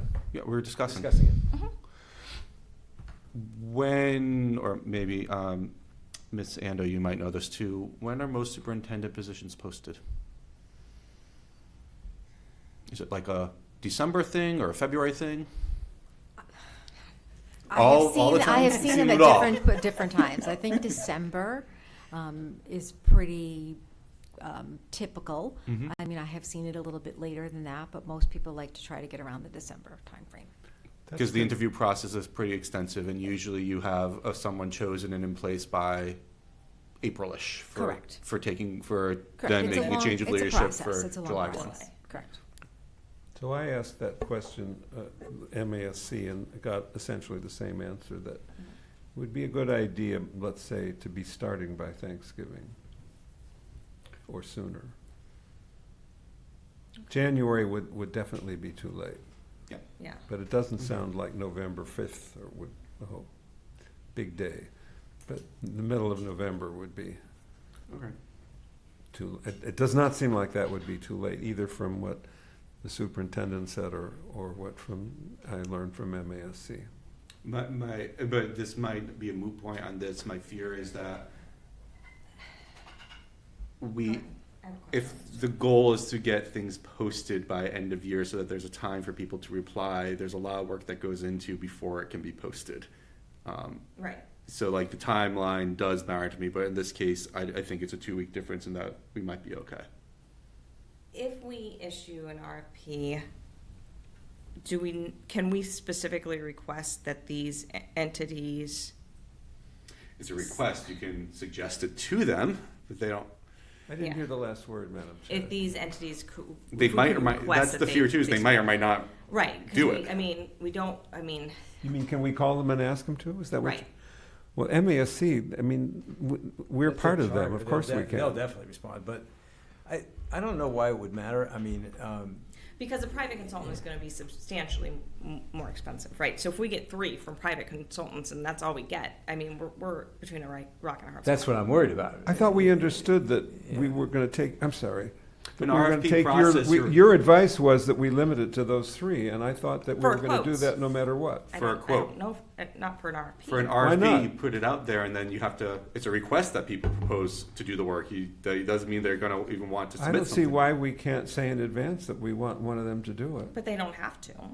No, they don't have to. But Well, they don't have to bid if you do it the other way If you either. request a quote from them, they'll, I mean, they, No, they don't have to. MASC is going to do it because they serve their members. I don't think there's any way they're not gonna respond. The other 2 I can't speak to. Okay, well, I don't think we lose anything other than possibly 2 weeks by going the RFP route, and we stand to gain knowledge of well, we risk maybe having a substantially costlier Choice. choice. And I don't know, like, Maybe, I will don't, MASC respond to an RFP or not? Or are they only? well, any of them respond to an RFP, I don't know.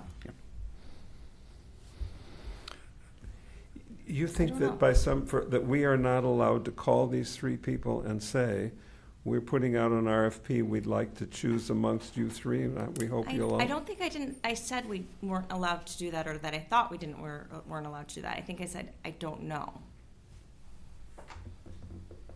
I don't know. I don't know the answer. It seems odd to me. Why would we be prohibited from doing that? I didn't say we'd be prohibited from doing that. I'm saying I don't know that they would have to, even if we asked. If they didn't and we're stuck with 3 expensive, costly consultants, we're put in a very bad position. I'm confused about why they would bid differently in each case. I'm just saying, I'm You're saying it's looking at, possible. Okay. I'm playing devil's advocate here, Oh, right? okay, I'm okay. looking at possible Gotcha, scenarios. gotcha. I mean, the way I look at it, if I'm in that business, I Yeah. mean, I'm gonna provide a quote either way, and it's probably gonna be the same.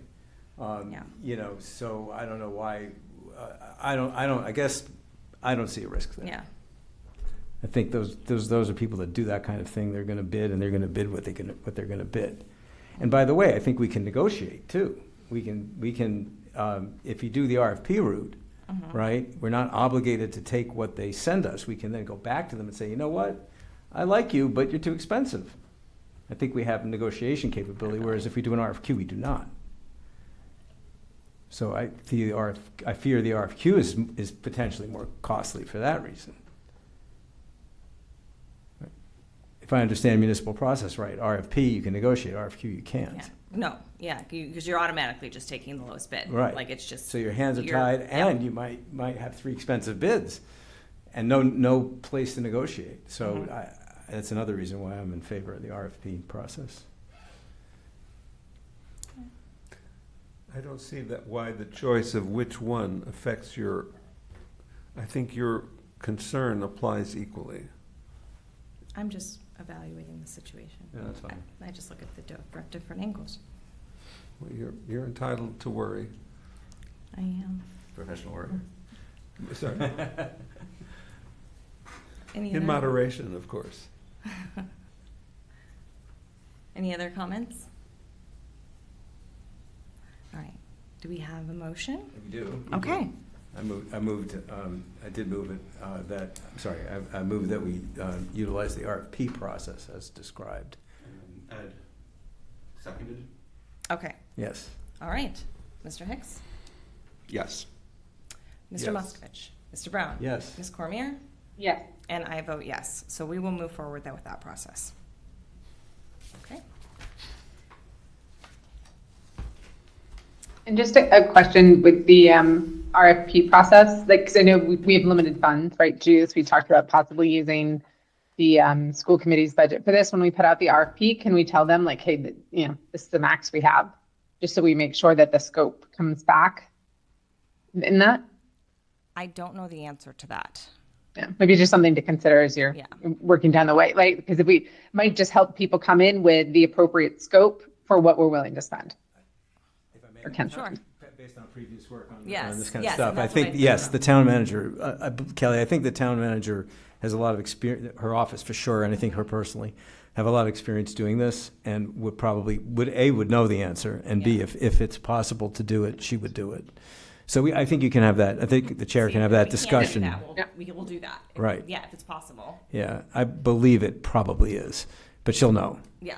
Yeah, and I think if the scope of work is prepared properly, it should kind of encourage that anyway. Exactly. Yeah. Yep. Okay. So Thank you. All right. Next, we have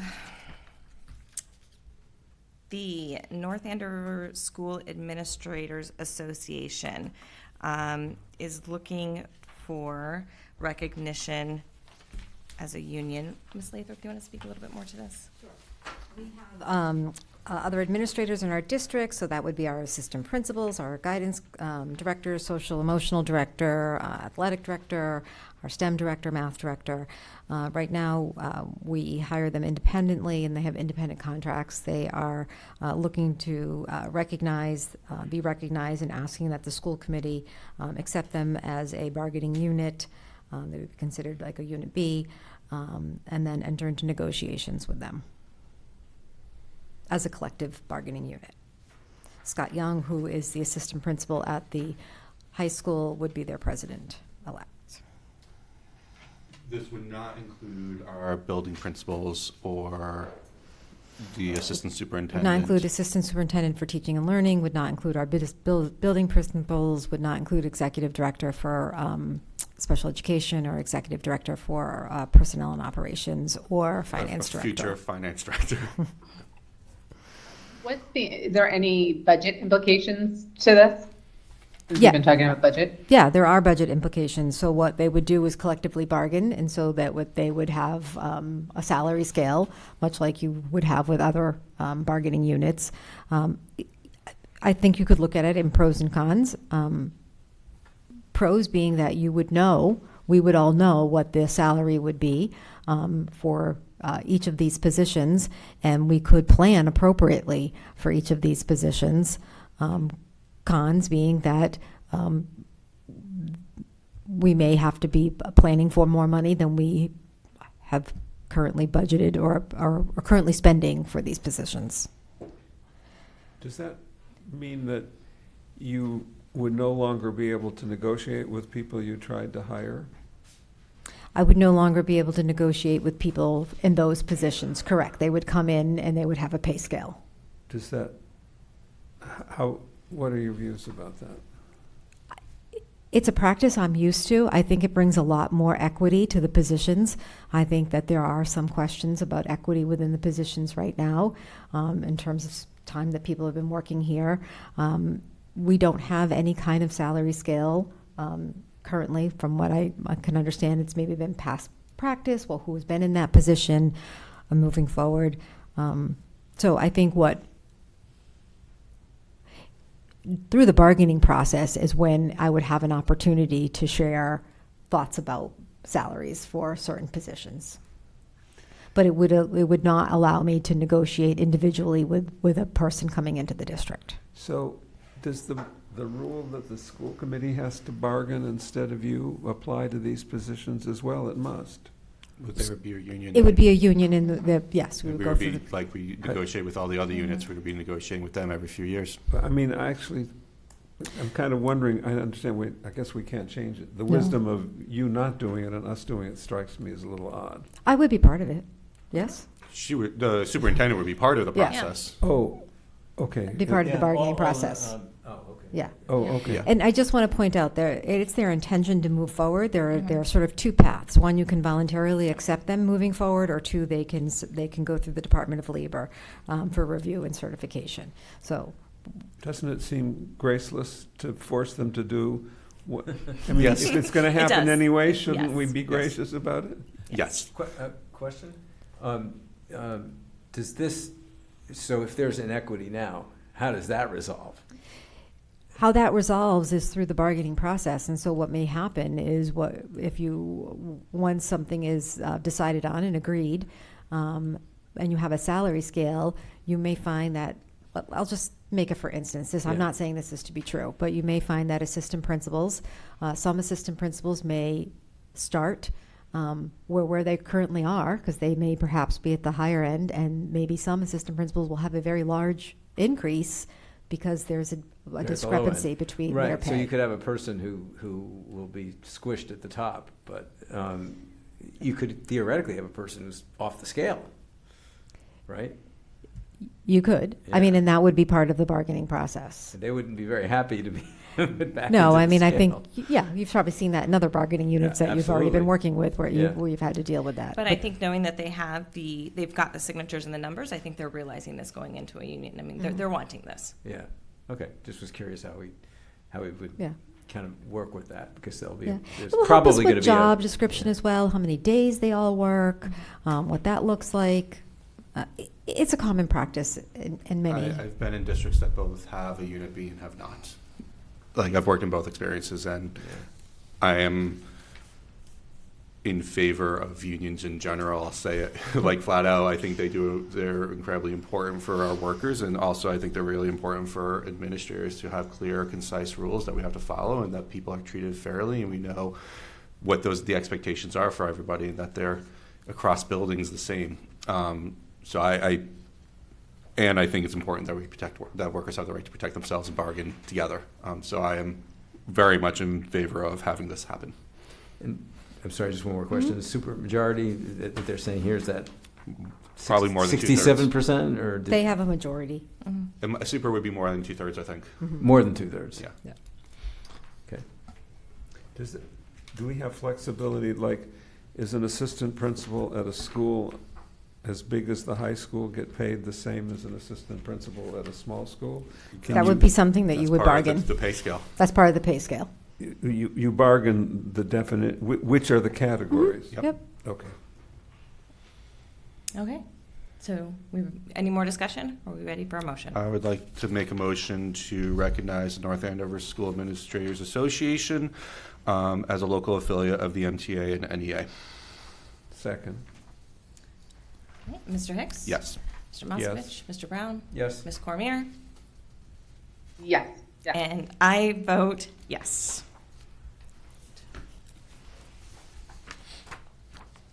So if you want to notify them I that we have approved that, and And then they'll move forward with their move next step. forward. All right. All right, the next one we have is an MOA with the North Andover Teachers Association. North Andover. Do you want to Yes. discuss So on that this one too? MOA is, we would like to, we're encouraging you to enter into this MOA with the North Andover Teachers Association to work towards moving SLPA, speech and language pathologist assistants, CODAs, certified occupational therapy assistants, and physical therapy assistants, PTAs, into Unit A, understanding that it would be a different pay scale than the teacher contract that's in there. Right now, some assistants are in the Unit C, teaching assistants. Some are on independent contracts. We believe it would be in the best interest and to order hire to be able to hire people appropriately if they were part of Unit A. And that would start in the 25-26 school year. I'm going to ask the same question. Superintendent Lathrop, do you think there'd be any budget implications to this as well? There will be budget implications to this because we will be, you'd have to, the parties agreed to negotiate wages by December 2024. So we would have to be thoughtful about what those wages might look like because of budgeting season, and you're going to be approving a budget before that. But so there are budgeting. We would have. We usually Right. approve the budget for next year in February. Okay. February. So you have. So this actually, the timing actually Okay. works out really well for that. Great. Okay, so there's no implication for the current fiscal year. No 'cause they're implication for the delaying current fiscal year. changes. They're waiting until next fiscal year. May I comment? Sure. Yes. I'm going to reiterate the same things I said before. I was actually surprised to learn that our clinical support staff are not included in the teachers union as Unit A. Where I think wherever I've worked, they've always been included. So that was odd to me, and I think they rightly should be part of that unit. And I deeply appreciate in this MOA that they're being cognizant of the financial picture we have this year and having it be implemented for next year. I think that's very a good path forward. So thank you for that. I wonder, but when we do. The negotiation for any changes to the wages would only be for these positions. Is that like? Correct. We're not opening up bargaining to No. anything else, just these particular positions and how they would be categorized Correct. and paid. Correct. And what their working conditions might look like. Correct. Thank you. Then I would be They- absolutely in favor of this. Are they now in a different union? SLPAs, speech and language pathology assistants are in a different unit right now. So they're changing from one union to another. Not union, not union. Unit. Unit. Oh, right, but, I'm sorry. Are We're they removing currently them represented from- by a union? Yes, NADA, North Andover Teachers Association, oversees Unit C, but they are part of the teaching assistant, SLPAs. So- The other ones are independent. They're not part of any union. Thank you. So what's the difference between C and A? Right? A is the teaching staff, professional staff. C is the teaching assistants. And B will be the And administrators. B will be the administrators. Okay, and so I'm a little confused, sorry. So the previous request, right, was to create B. Create B. Create B.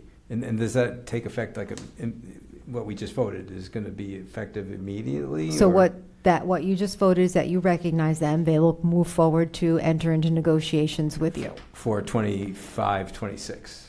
That would, Whatever we just. whenever whatever we you bargain. decide, whatever you bargain, but Okay. that would be something you would discuss in Okay, bargaining. so that's open for discussion. Correct. All right, this one is to move, it's doing two things, I guess. Mhm. It's moving some of these people from Unit C to Unit A, Correct. and moving other people who were not in a union before, also into Unit A. Correct. Okay, and Unit A is the teachers, the instructors, right? The Correct. okay. I think And- it's important in the context that the qualifications and the requirements that you need to have one of these positions and to deliver these services are more in line with the qualifications and certifications you need to be a teacher. Correct. It is to have a speech and language pathologist as in the same unit as a TA is odd. Okay. They are not the same. So They I serve see. very They different have functions. yes, very different functions. It's Okay. much more in line with the teacher. And they go through rigorous training and to have a license to do the work guys do. They have a occupational therapists. certification. Yes. Okay. So does that mean that you think that these changes are appropriate? I would support that you sign Thank this. you. Okay. I hate to bring this up, but it just occurred to me that these are the old first read, second read vote thing. Were we supposed to suspend our practices for this first one? So, do we need to do these on a read? I feel like we do because this is the first time we're seeing them. I mean, Sorry. no, it's okay. Better now than later. Yeah, that's my thought, yeah. So should we pretend we didn't have that vote? Well, no, I think what we could do is I think this would be okay if I were to make a motion that we retroactively suspend our procedures to recognize the vote we just took, and that we suspend them for this vote we're about to take. I think that would cover it. I think we'd be fine. You know, so I'll make that motion that we retroactively suspend our practices to allow the first read and vote for the vote we just took on To the stand. Administrators Association, and Let's- furthermore let's- that we. Let's do them Let's separate. do that. All right, we'll do that one separately. So I'll make that motion. All right, I'll second it. Thank you, Mr. Brown, for pointing that out. My discussion. Mr. Hicks? Yes. Mr. Moskovich? Mr. Brown? Yes. Ms. Cormier? Yes. And I vote yes.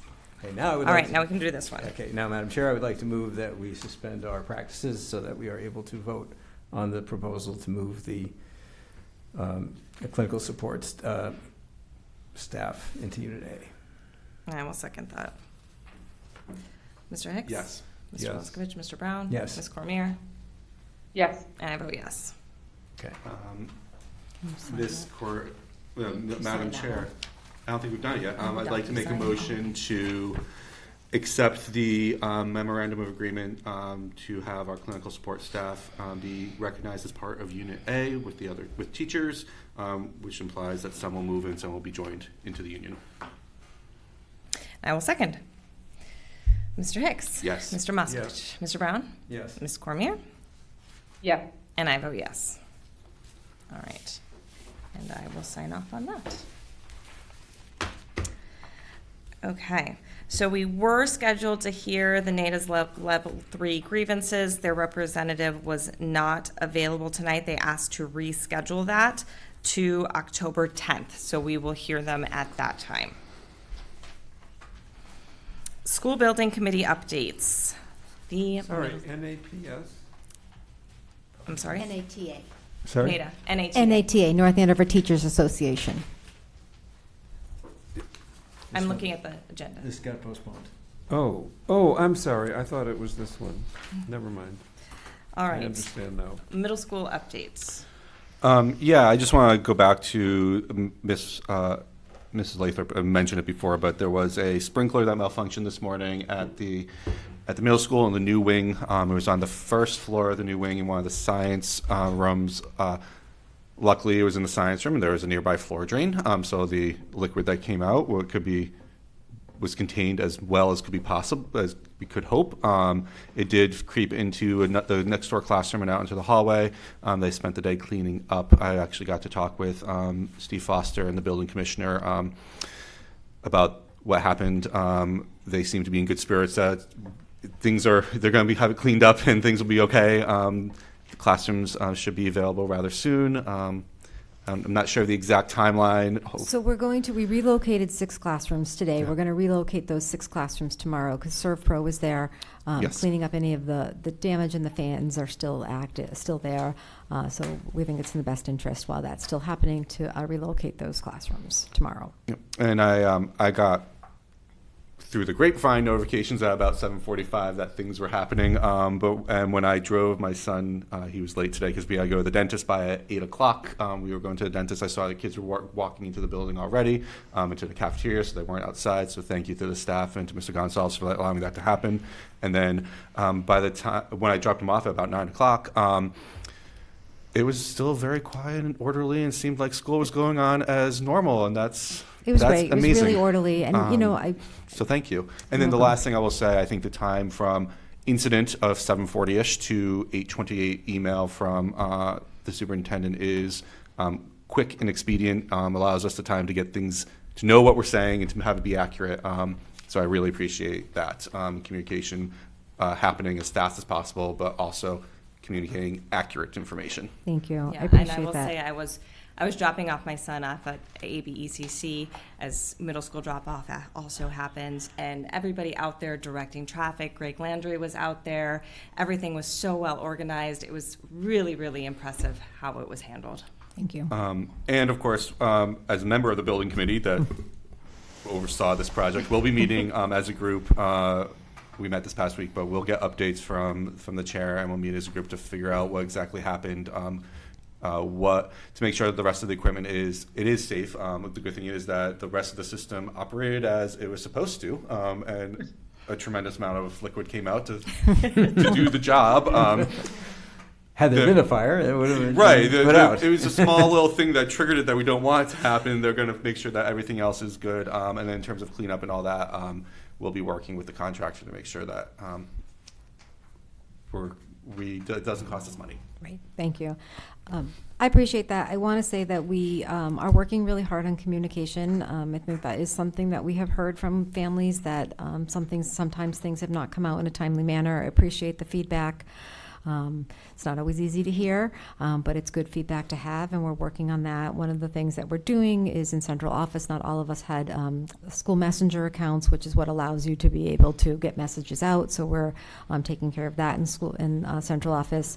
Also helping our administrators, they'll have an app on their phone, which will allow them to also use school messenger that way. But what I really want families and caregivers to know is that we want to give as close to real-time information as we can, but it's really important to give accurate information as well. And so sometimes that takes a little bit of time as you're assessing a situation. Our first priority is the students and staff and keeping them safe, and that's what we'll always do. And then as soon as we can, we'll get information out to the families.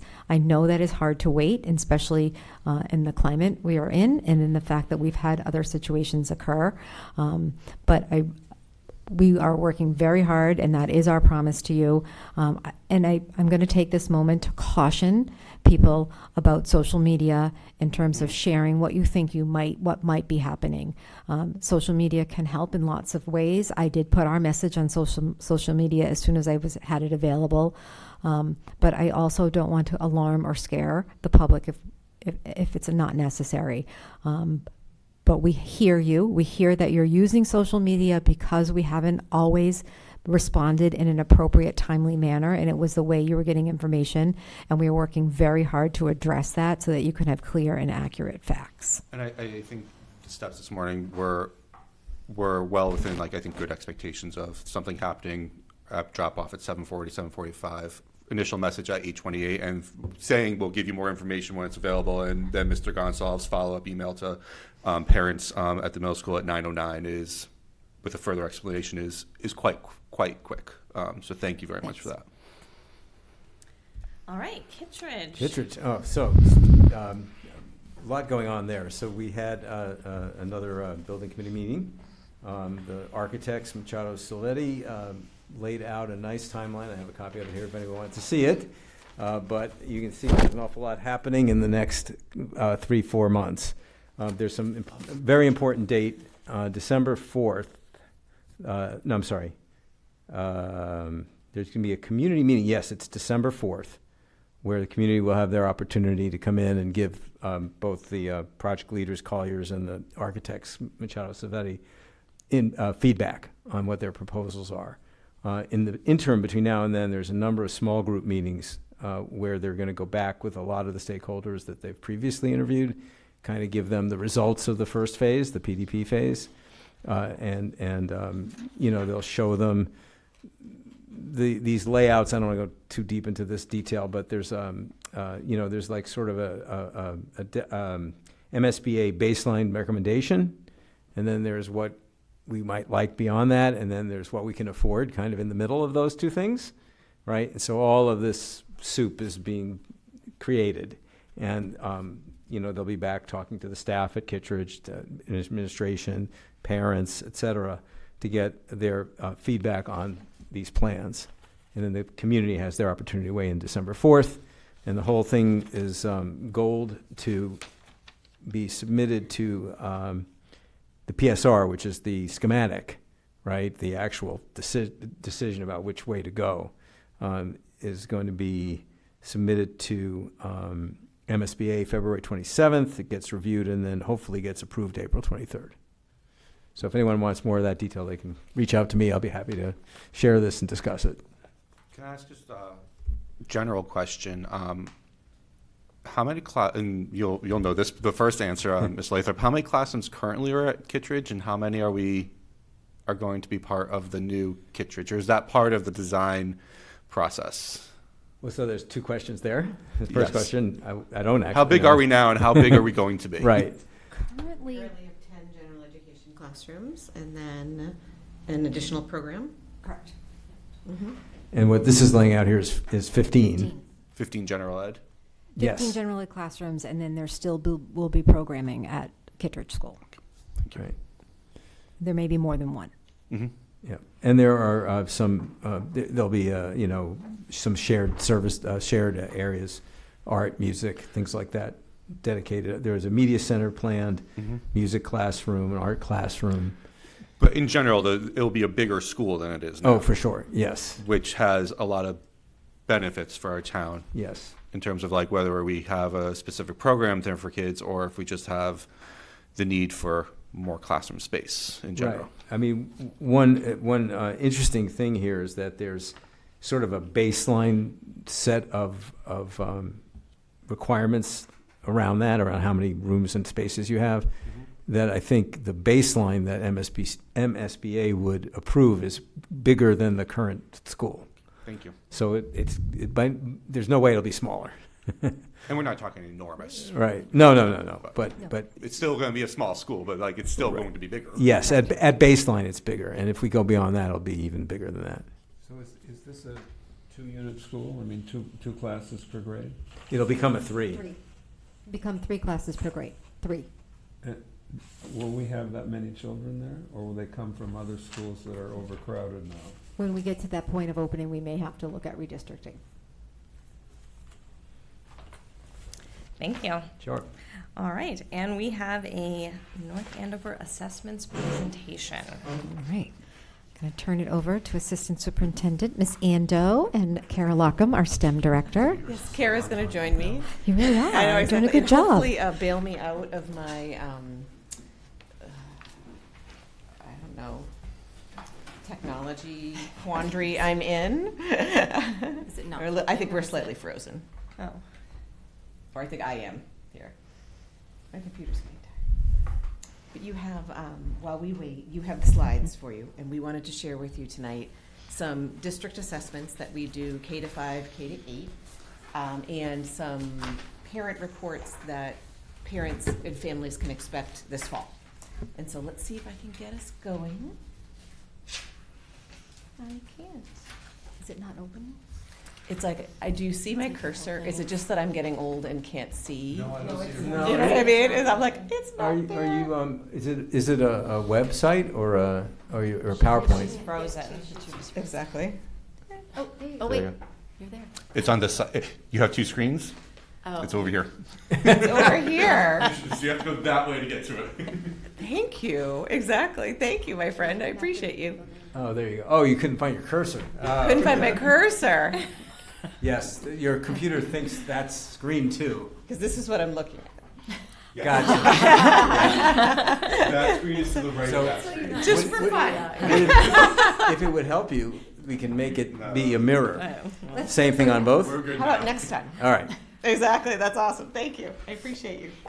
So thank you for bailing me out. So district assessments. These are a few assessments that Kara and I are going to go over with you tonight, mostly because families will get notification of these assessments in the next few weeks. And so we wanted everyone to be aware of what was coming and what to expect. So the idea that this is assessment overview, down there in the purple, you see our major classroom assessments. These might be exit tickets. We call them focus and question tests in the elementary, but classroom assessments in order to drive our formative drive instruction on a day-to-day basis. Then there are a few district assessments up there in the green, and those are ones that we are going to talk to you about tonight. One is the DIBBLES, which is an early literacy screener that is in the M-Class platform, and the other one is NWEA MAP. And then on top there, you see the state assessments, which would be MCAS, which we'll go over with you in November. But for tonight, we're going to talk about the assessments that we give to all the students across the district in literacy and math 3 times a year. Could I just ask, you said they're in MCAS form or? Sorry, they're in the M-Class platform. So it's the DIBBLES assessment. And M-Class is the digital platform. We give it digitally on the computer, and then the data is collected digitally. Mm-hmm. But it sounds a lot like MCAS. Yep. Mm-hmm. Right. Oh, yes. I must have turned that page. That's all right. It's not the kind of test it is, it's the platform. It's the platform. It's the digital platform. Okay. Are they national? Somebody else prepares them? It's the DIBBLES. And schools all over the country use them? Absolutely. I'm thinking about the MCAS where there's only one state that uses it, and therefore control group analysis is difficult. Where in this case, like the DIBBLES, they have the test. The M-Class is creators DIBBLES. also do benchmarks and Mr. Thank Moskowitz, you. the dibbles, the M class, it is the regular dibbles, just instead of the teacher sitting there doing it person to person, the kids do it does it on the computer, and then it calculates the scores and puts them into the reporting program, so you get much better data faster. Wait a minute.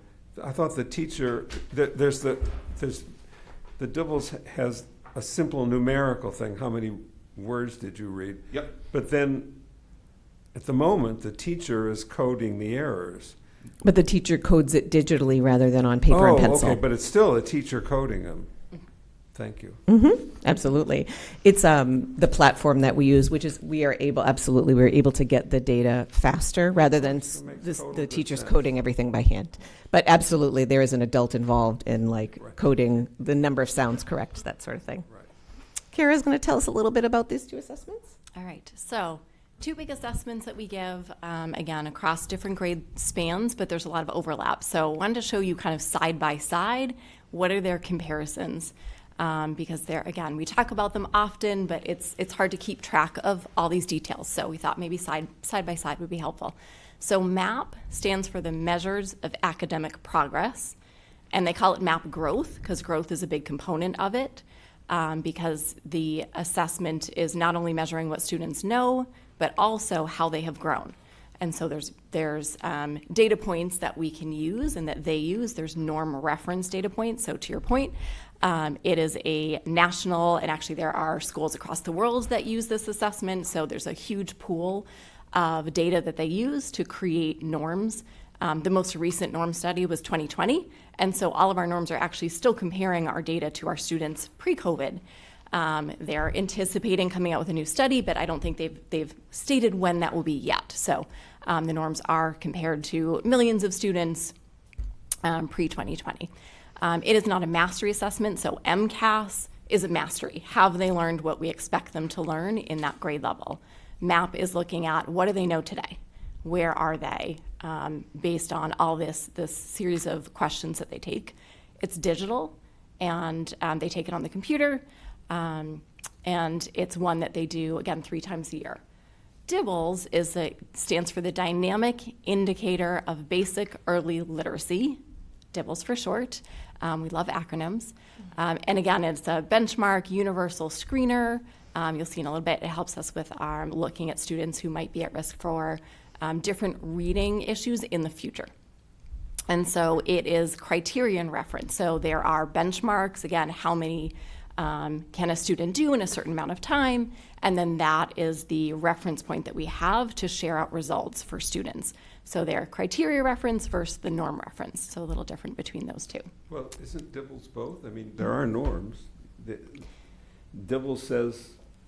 So based on where do we think students should be, right. Yes. And I was a little confused by something you said. The DIBBLES, you can compare a student's score with her score last time. And do we keep this on the Oregon computer? So it is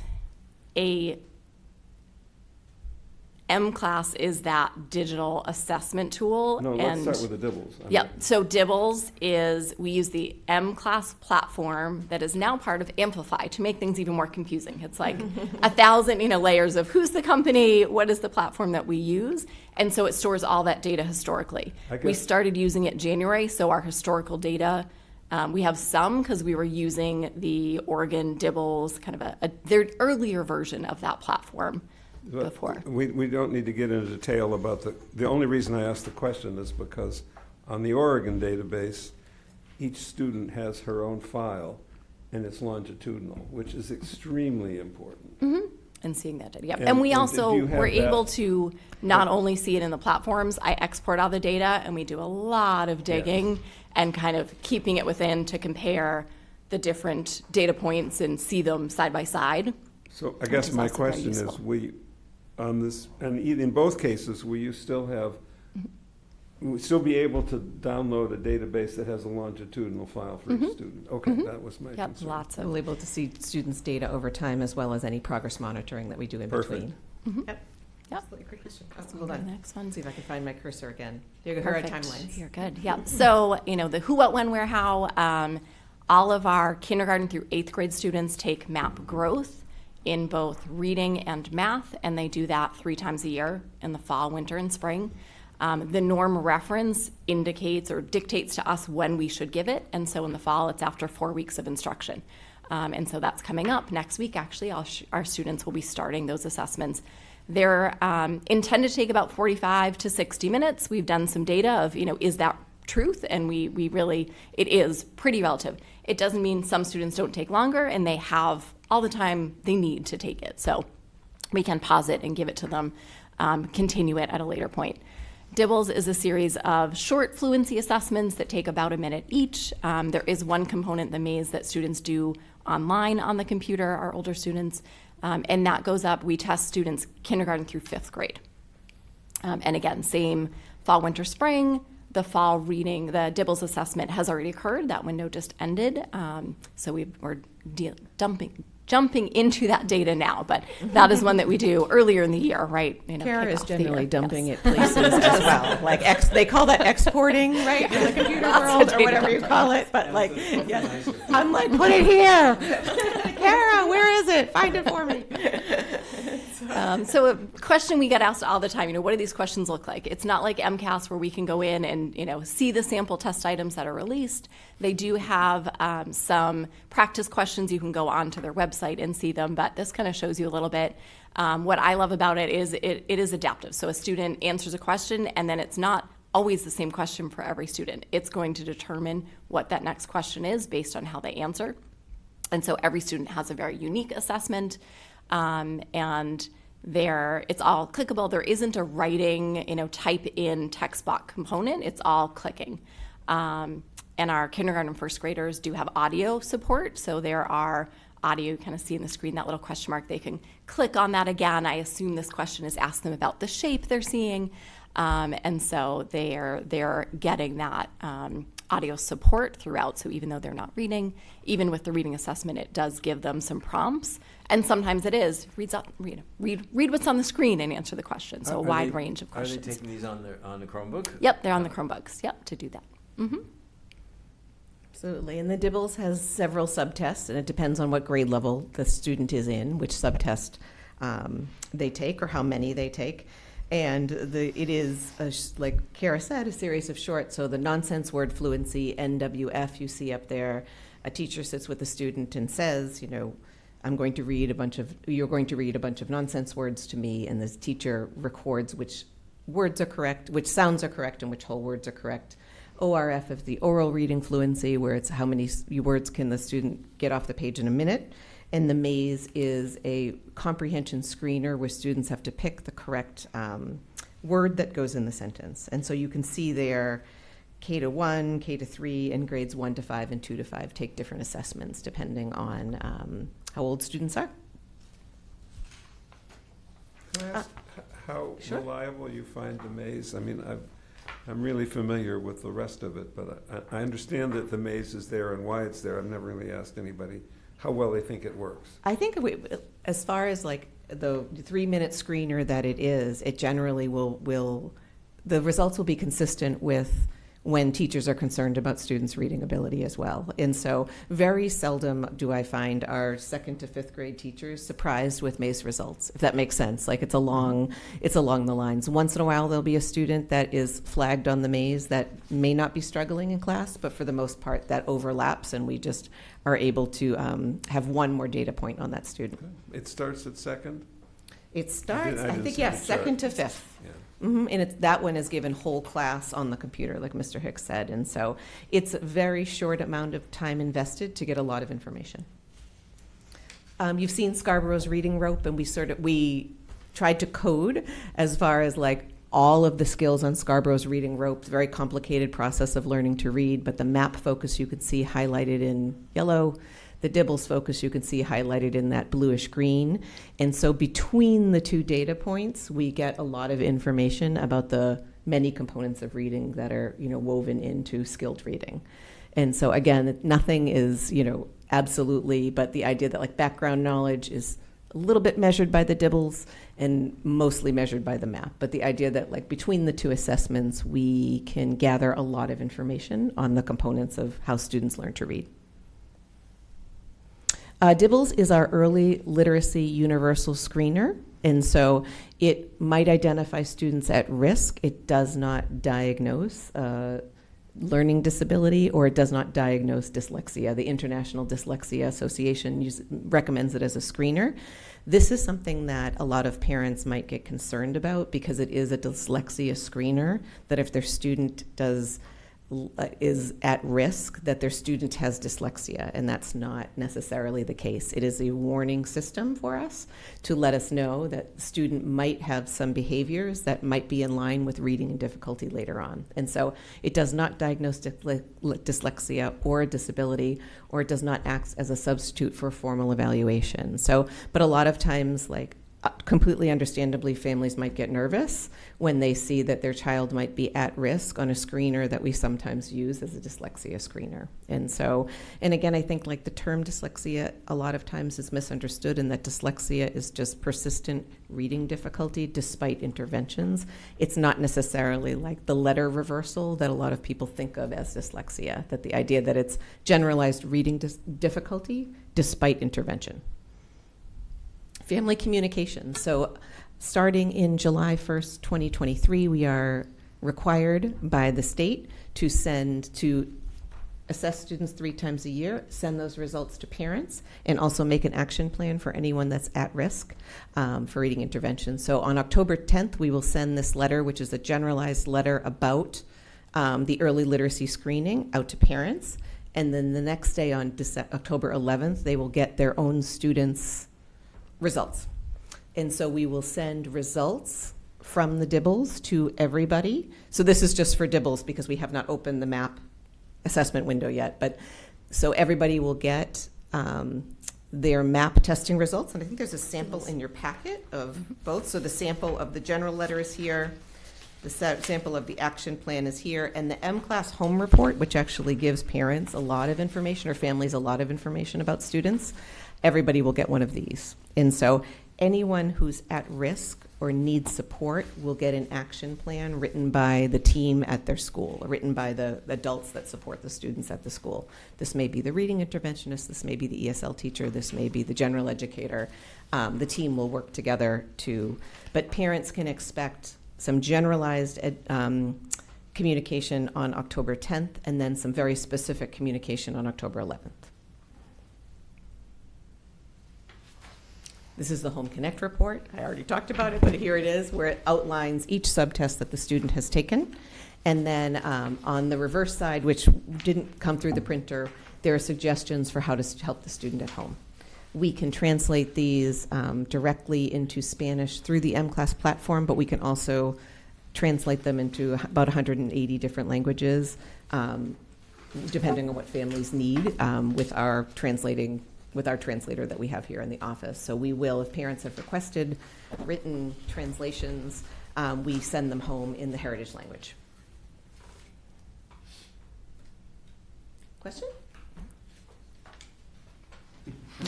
I won't ask too many, I'm sorry. Apologizing up front. Quick question for students with an IEP and or a 504 on the district level assessments. They are getting the accommodations that are listed, or are they getting the accommodations? So for MAP, yes. For DIBBLES, generally not, but we also, if somebody is currently on an IEP, we would want what other additional assessments that the student has in order to prove reading, right, or to show reading progress. Because the DIBBLES is timed, we could give the intervention of not being timed, but then it won't fall within the norms. But right, absolutely. I was thinking more about the MAP, the MAP growth assessment, just that, and not even really with the time, but just like the ability to the read aloud, or the text to speech, or speech to text, or all the other things that kids might get through a DCAP or through on MCAS. I think just want to make sure that they're still getting those opportunities. Number 2, I was in a training on Tuesday about STAR assessment, because we're going to be using that in Chelsea, and I have feelings about STAR, but that's okay. One of the things I learned is that they have found that if they do math first, their results, in terms of administering tests, if you do math first, they have a much more reliable set of data versus doing ELA first. Interesting. That if they do ELA and then math, the math results are a little off. But if they do math and then ELA, the ELA still stays pretty accurate. Wow. So I share I- that Thank new you. information. I've never seen it on NWA. I think when we've reached out, Yeah. we have a student who maybe is having some struggles, and every now and then kind of reached out to the reps and gotten some advice. That is always what they often, advise. I think sometimes the questions, even the sample question there, can be really long, a really long passage, and we know that can take some effort for kiddos where the math are a little bit shorter. And we can turn on the audio support for every student with the math, so they could all get that speech, that audio support within it. And so again, that can sometimes just ease the nerves, build up that comfort level. So it is often what I kind of urge. We haven't district-wide said always give math first, but it's something we can kind of look at over the next I had few never weeks. heard Yeah. it, and we actually scheduled it the other way. Now I'm like, ooh, maybe we should change that. Yeah, it's interesting. Yeah. Just in terms of the dibbles and teachers doing the testing and all that, and thank you for doing it 3 times a year. I thought the state law was 2. Is it now 3? Good question. We have to report twice the action plans. We have to give the test 3. at least. No, we have to give the test at least 2. We give it 3, but we have to write action plans twice a year. Got it. Thank you. And it's only K to 3 that we have to do that. And we do the testing for the 5, which We I do K to really 5. appreciate. But it's an enormous time commitment to do that. How are we giving teachers the support to be able to administer the dibbles when it's a one-on-one thing with each individual kid? Which even if it's 8 minutes, it's still times 22. A long time. Absolutely. So last spring we were able to give everybody PD in administering M-Class. So all of our staff know how to do it, but we have our reading interventionists and some of our M-Class leaders. So we had teachers that sort of went out front in this work, and they were able to get the PD sooner, and so they have people that they can rely on at their school. We're actually encouraging teachers to do shadow scoring, so where one teacher will give the assessment, the other teacher will watch, and then they'll discuss. So the idea that we have some people that are on our, we called M-Class leadership team, who are sort of out in front of the work, and we encourage teachers to give the assessment to at least 3 to 5 students in their classroom before reaching out for help, so that they could be able to explore it. Or teachers also were encouraged to give 1 subtest of the dibbles, so 1 minute per child to every child in the class, starting with oral reading fluency, which might be simpler to administer than nonsense word fluency. And so we're gradually supporting people as we go. Great. And was that PD that people were given last year, was that during one of our Wednesday early releases that they would have gone through that training? Part of it, so there were sessions that were offered in Wednesday early release, but then we also covered teachers during the school day to come. And so we were able to, 135 teachers came in all. Well, I had seen some questions about why we do the things on Wednesday after the weekend. It's important that we understand that that's how we support our teachers and learning this stuff, because doing this is not, it takes some learning to learn how to do it. Absolutely. And then this past Wednesday, so we had an early release this past Wednesday, and again, as a parent, I had the same concerns about early release, but what we did this Wednesday with all of our teachers K to 5, some teachers worked with the Hill for Literacy, which is our a reading consulting group we work with, and the other 3 schools worked with me, and we actually looked at their M-Class data. So I could meet with 3 schools online all at once in a Google Meet, and I showed them how to look at their data. And then they had time in teams to look at their data, think about students' needs, and actually do some planning to meet students' needs. And so it was time well spent, although I understand the strain on families for us to have early release. It was absolutely teachers needed that time together, released from students, in order to work through some of these data points. Because it then helps them plan better instruction for their kiddos. Absolutely. And then this is going to sound like an odd question, but do the reports get sent home via backpack in color as They well? do. Is there a way to, because color's expensive to print, is there a way we can do it electronically, easy between the 2 systems, be able to send it, to be able to not have to do that with paper and ink and copying and all of that. We'll put I'm just Kara thinking- on that. I'm just thinking about the cost. Much to my It's dismay, important that we give people the information. I want It to have is. Still in that. the early stages, so we've made the commitment to sending it paper so that parents have Yes. and caregivers have an opportunity to see it. But just much like report cards, that we don't send paper anymore. In some, eventually we could get there, but it's still in early stages, and we think this is important Yeah. to send home to students. Kristen, can you share, and I don't want to put you on the spot, but like roughly, what was the difference in time that it used to take us to give the dibbles when we were doing paper pencil task as opposed to moving to the M-Class platform? So it used to take us almost 20 school days, so almost an entire month to assess all of our students. And so, again, that wasn't everybody coming to a screeching halt, but that was our reading interventionist, which we have approximately 1 to 3 per school, sort of suspending instruction to give the assessment. And we need it, like you need a roadmap or whatever. We've reduced that to about 4 days. And so the idea that like we've been 60 able days of instruction for those that we've 100 gained people back is enormous. because those teachers were all hand scoring. It's very, you know what I mean? And then They're inputting. experts at it. Don't get me wrong. They are as fast as you get. But like the idea that like in order to move to the computer platform, we were able to gain back about 16 days. Can I ask one follow-up? And I was all set. Are you done, Joe? Yeah. It's kind of piggybacks on, you started to address it about, but I was just curious what the teachers get out of this in terms of their lesson planning and how they use this. So does the tool give them good, like, class-oriented feedback? In other words, I'm teaching second grade at Franklin. Do I get, does the tool provide me with a way to see how my class did and how I can kind of tailor what I'm doing to my class? And then it actually like provides lessons for groups of students that may have similar needs. So it could even help you say, maybe put these 5 kids in one group and these 4 kids in another group and do this with And the then first here group. you and- can Dibbles print out the gives, lesson that will work, that will help these students with skills. And so, absolutely. So that's what teachers actually did on Wednesday during early release. It was Okay. really exciting. So they were so you're able to look at your class, you're able to look at each student, you're able to look at overtime. There's lots of different like reports you can run and look at them, and then you can actually click on individual lessons. So like, let's say there are 3 or 4 students that all have the same need. There are lessons like right in the platform that teachers can take and use during their WIN block, which is like our intervention block that we're using. So that's exactly the work the teachers did on Okay, Wednesday. Perfect. And really and cool. Do we, our teachers, do we have any sense about how the use, how much it's used? Like, are folks using it? Absolutely. So it's relatively new to us. So what we asked them to do is take a look at the data this week, start some groups in the first week in October, so next week, and track those groups. And we'll meet again. We'll have another professional development day on December 12th, where we'll look at the progress monitoring, look at the testing of those students, and then return back to it. And so we'll have a much better sense 6 weeks from now. Okay, how well it's going, how useful it is. This is really our first data cycle Cool. that we're starting Right. and completing, closing the loop.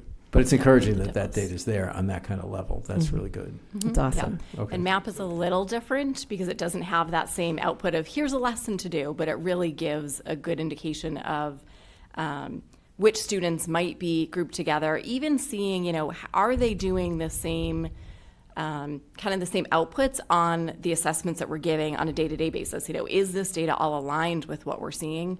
Because it's adaptive, it can give us kind of an indication of kind of what students need challenge as well, which I think can be really helpful. If kiddos, sometimes maybe I might have one of these children that, maybe likes to be challenged sometimes and acts out when they're not getting their needs met. If they're bored. Yeah. Love her dearly. She's probably, mad at me right now that I'm saying this publicly, but again, so students who maybe you're just not quite sure what's going on with these kiddos, or again, 4 weeks in, you're kind of getting to know them, but we don't really know how far they can go.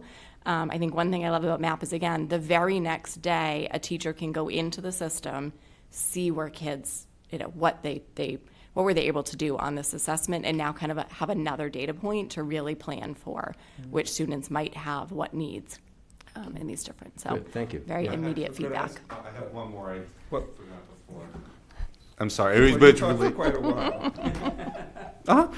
I did. So We'll come back to me then. That's fine. I was Ed going to ask first. about, because you mentioned progress monitoring. So do teachers progress monitor themselves? So you follow the sort of everybody gets it 3 times a year, but the teacher will do more So Okay. we'll target students. Yeah.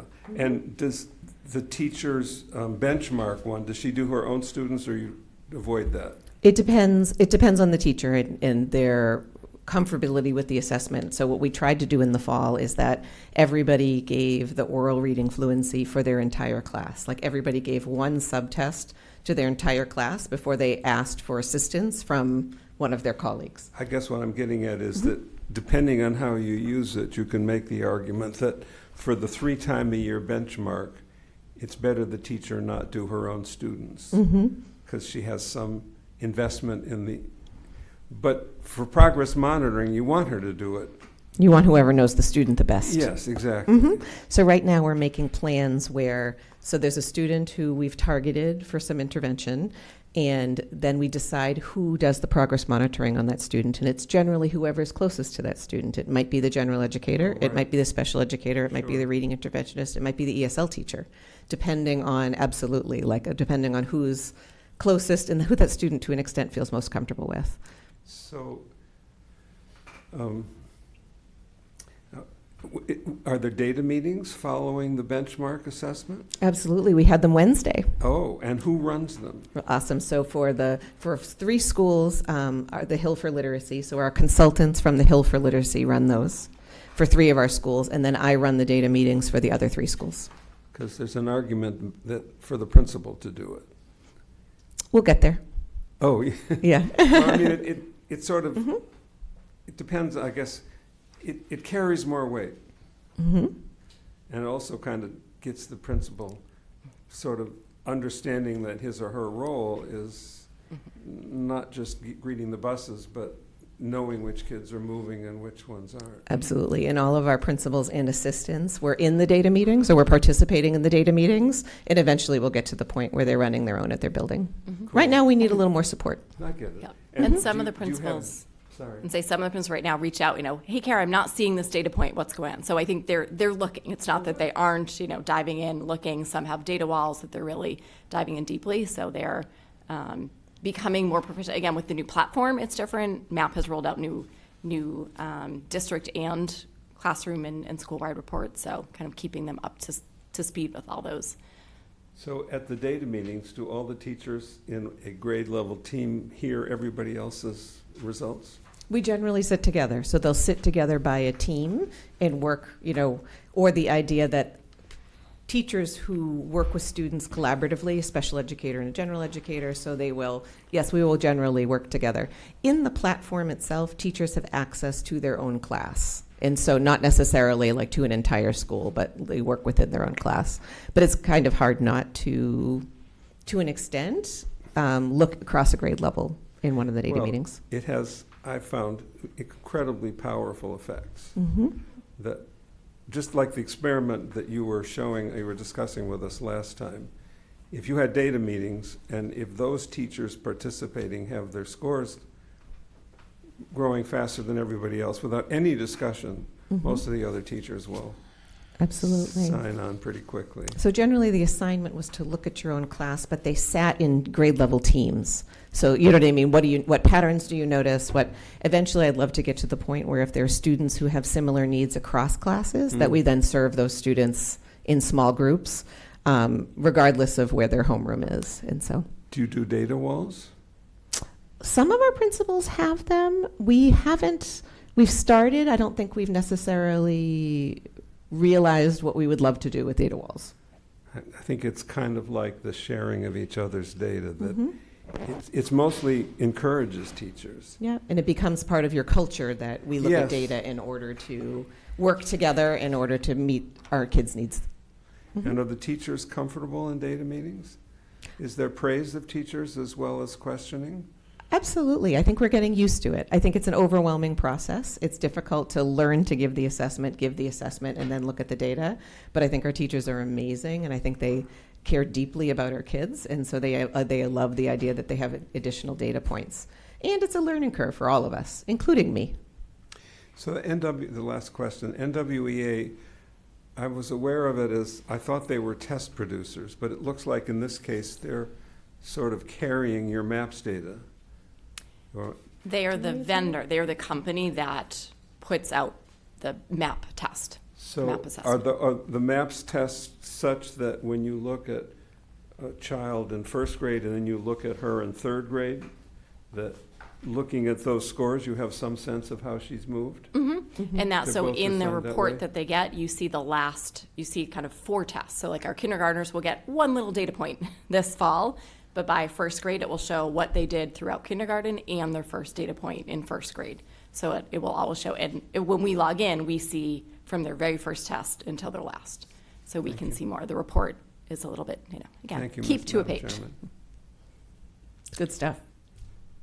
Thank you very much. Appreciate it. Of course. Oh, and it's all going on the website. And say the last slide. We're updating the website for all That's all okay, this but and it'll more. Eventually, So, all the yes. information will be there. Yes. I was going to say, you need to do like a little YouTube video, and so when it goes out, the principals can all send it out. What this is. We did one last year. Kara did We'll one last expand. Yes, yes. I did some QR codes, and then the link didn't work. It was a little, I'm learning those pieces, but it'll all be updated there too. So, okay, thank you. Thanks, Kara. Thank you. Okay, we have no continued business. Our new business, we spoke last time about the Special Education Advisory Committee guidelines. So I did go ahead and draft those guidelines. I also changed the name a little bit to go with a different acronym because it was resembling very much closely to CPAC. So I went with the ACSE, I guess we could call it ACE. ACE. I like it. Yeah. The Advisory Committee on Special Education. Yeah. ACE. So if you could take a look at those, those aligned with what we are required to outline for an advisory committee per the policy BDF, as far as the length of service, the scope, composition, reporting timeline, the governing relationships, and then we needed to have public relations press release. So outlining kind of the scope of what we'd be looking for, what they'd be reporting back with, who would serve on that committee. So this is a first read for you to take a look at, add any feedback. All of the CPAC executive board has reviewed this and are supportive of it, and have given, full backing on it. I don't know if you have any questions. Welcome to look over it and offer, Is this feedback. substantially, I know there's some additional things in terms of reporting timeline and governing stuff. Membership is substantial, is that It's substantially same to what was on, yes, that working document? correct, on the working document.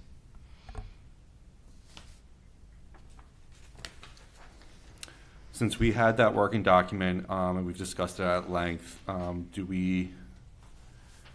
don't know the answer to this question. It's a genuine question. This is first read. Do we feel the need, as a committee, to do a second read, or should we suspend our practice? Well, I have a comment which I think suggests we should not do it tonight. Okay. So, as I listened to the report, the single biggest recommendation that I heard was that they found that there were problems in the district in terms of children who fall behind not catching up as much as we would want. And then using a very jargony term, essentially said that we were basically meeting the needs of kids who fall behind by treating them in a separate program, and that isn't a very good idea. And the technical term is don't separate tier 3 from tier 1. But what it really means is that the regular education classroom isn't meeting students' needs as much as it should be, or that we're not doing enough of that there. And that, to me, means that recommendation has actually got more to do with the regular education classroom than special education.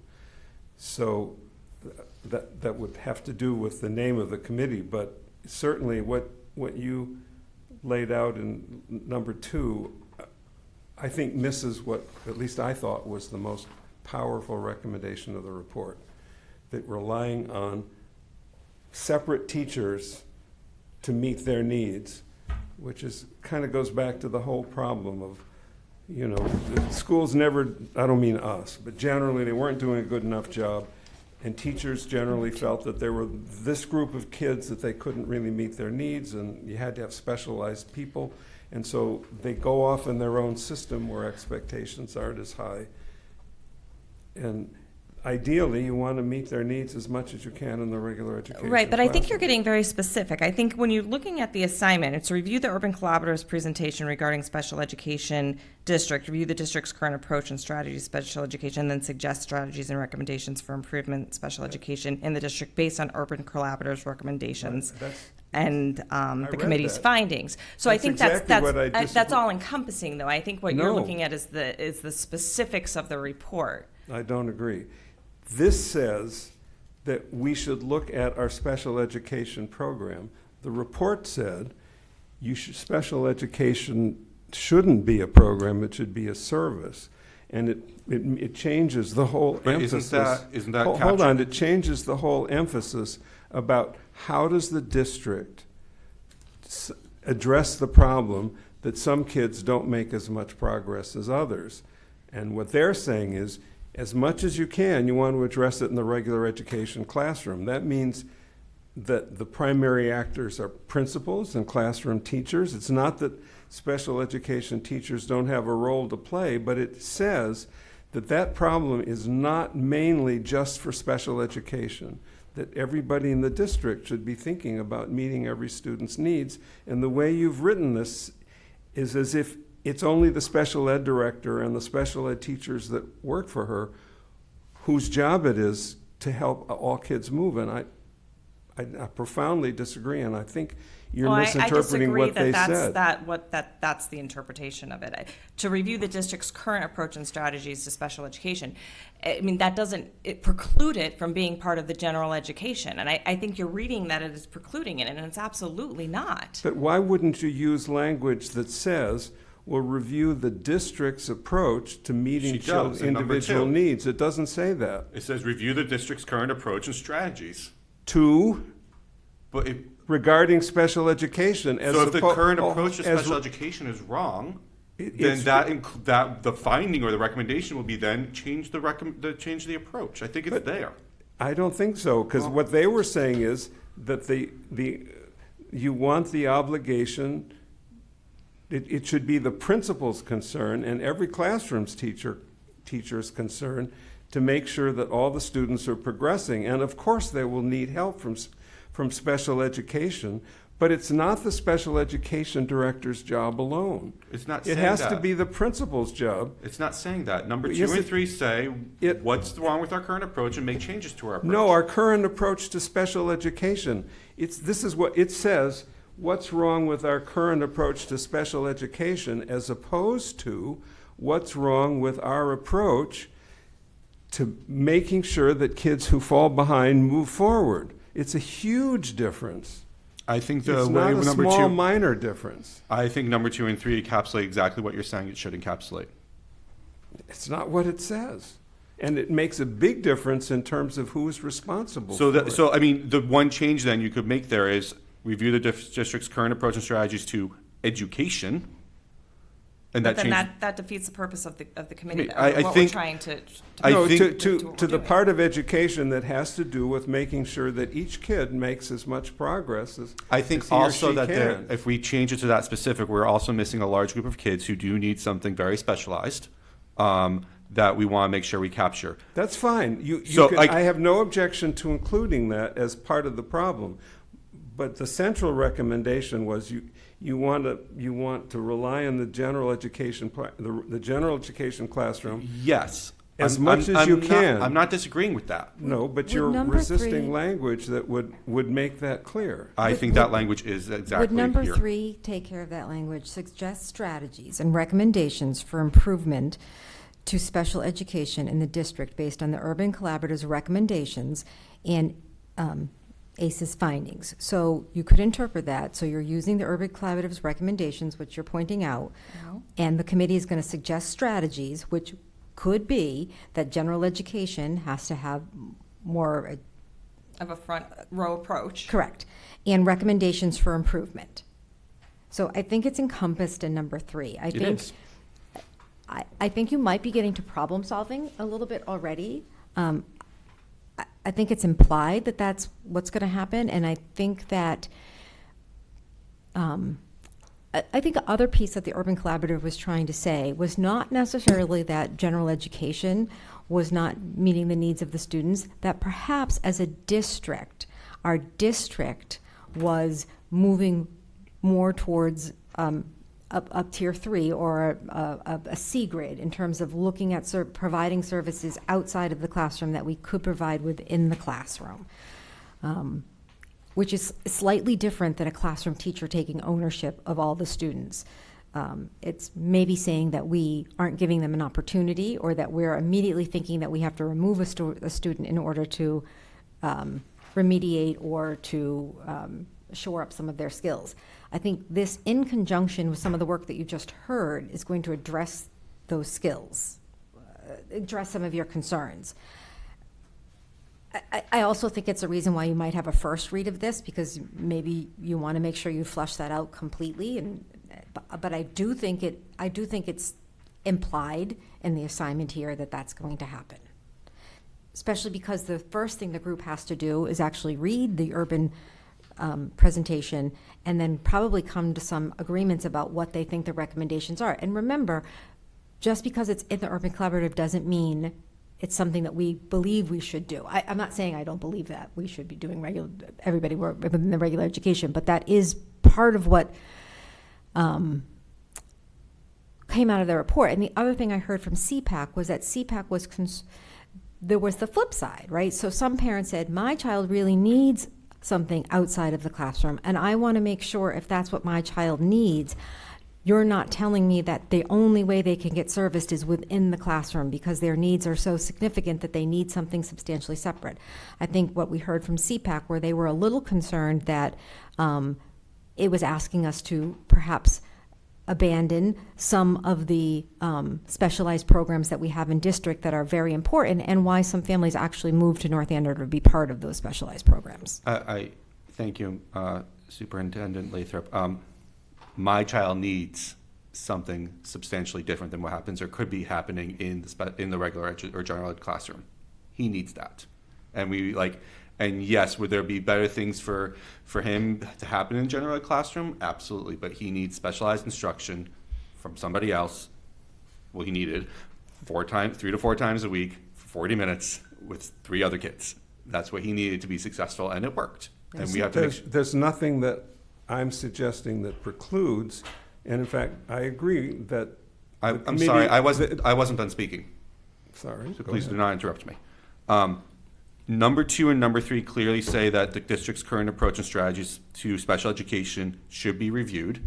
And number 2 says that, and number 3 says make improvements to that model. And if that model means changing what happens in general ed, then that could be a thing. So I think what we have here is perfectly fine. I suggest we do a second read. It was an open-ended question I had before. But I think we have to also honor the spirit of what the Urban Collaborative, what the history was leading to this report, and what we wanted to have happen originally. That was the intent here. And I want to make sure that that's captured. I have a suggestion. Yes, please. Well, I have another reason why I think I'd like to see it go to a second read, because I want to study the composition a little bit more, because it's changed a bit, perhaps for the better, but I'd like to learn it. But one thing that might bring this together, if number 2 said review the district's current approach and strategies to meet special education needs in the district, I think it kind of broadens it to include what you were trying to do. Yes, or even and the needs of kids who fall behind. Okay. Just something like that. So maybe I might suggest, Madam Chair, maybe we can give you some suggestions on that. But I think that kind of helps cover what Ed was getting at. It's just a suggestion. But anyway, I'd like some time to digest that. Yeah. Because I was looking at the original one and comparing it to this, and it may be better because it's smaller. which, you know, the I bigger. think it's Yeah. substantially the same. I was checking off as I was going through. Yeah. And I Well- tried to keep it pretty consistent. Well, one thing that jumped out to me was unless I'm missing it, parents, is this like one community member advocate? Yeah, so that's number 1. Oh, there they are. Okay. I missed them because they're on the other side of the page. Okay, there you go. Okay. Still, I think, Yeah. No, no. It's. Yeah. I think the second read is necessary. okay. All right. Any other public comment? All right. So our next meeting, October 10th, and Move to adjourn. Is that, wait, it's not Yom Kippur, no. Yom Kippur's Saturday. Never mind, we're good. okay. All right. All Move right. to adjourn. Thursday the 10th, right? Yeah. I will second. Mr. Hicks? Yes. Mr. Moskovich? Yes. Mr. Brown? Yes. Ms. Cormier? Yes. And I vote yes. We are adjourned.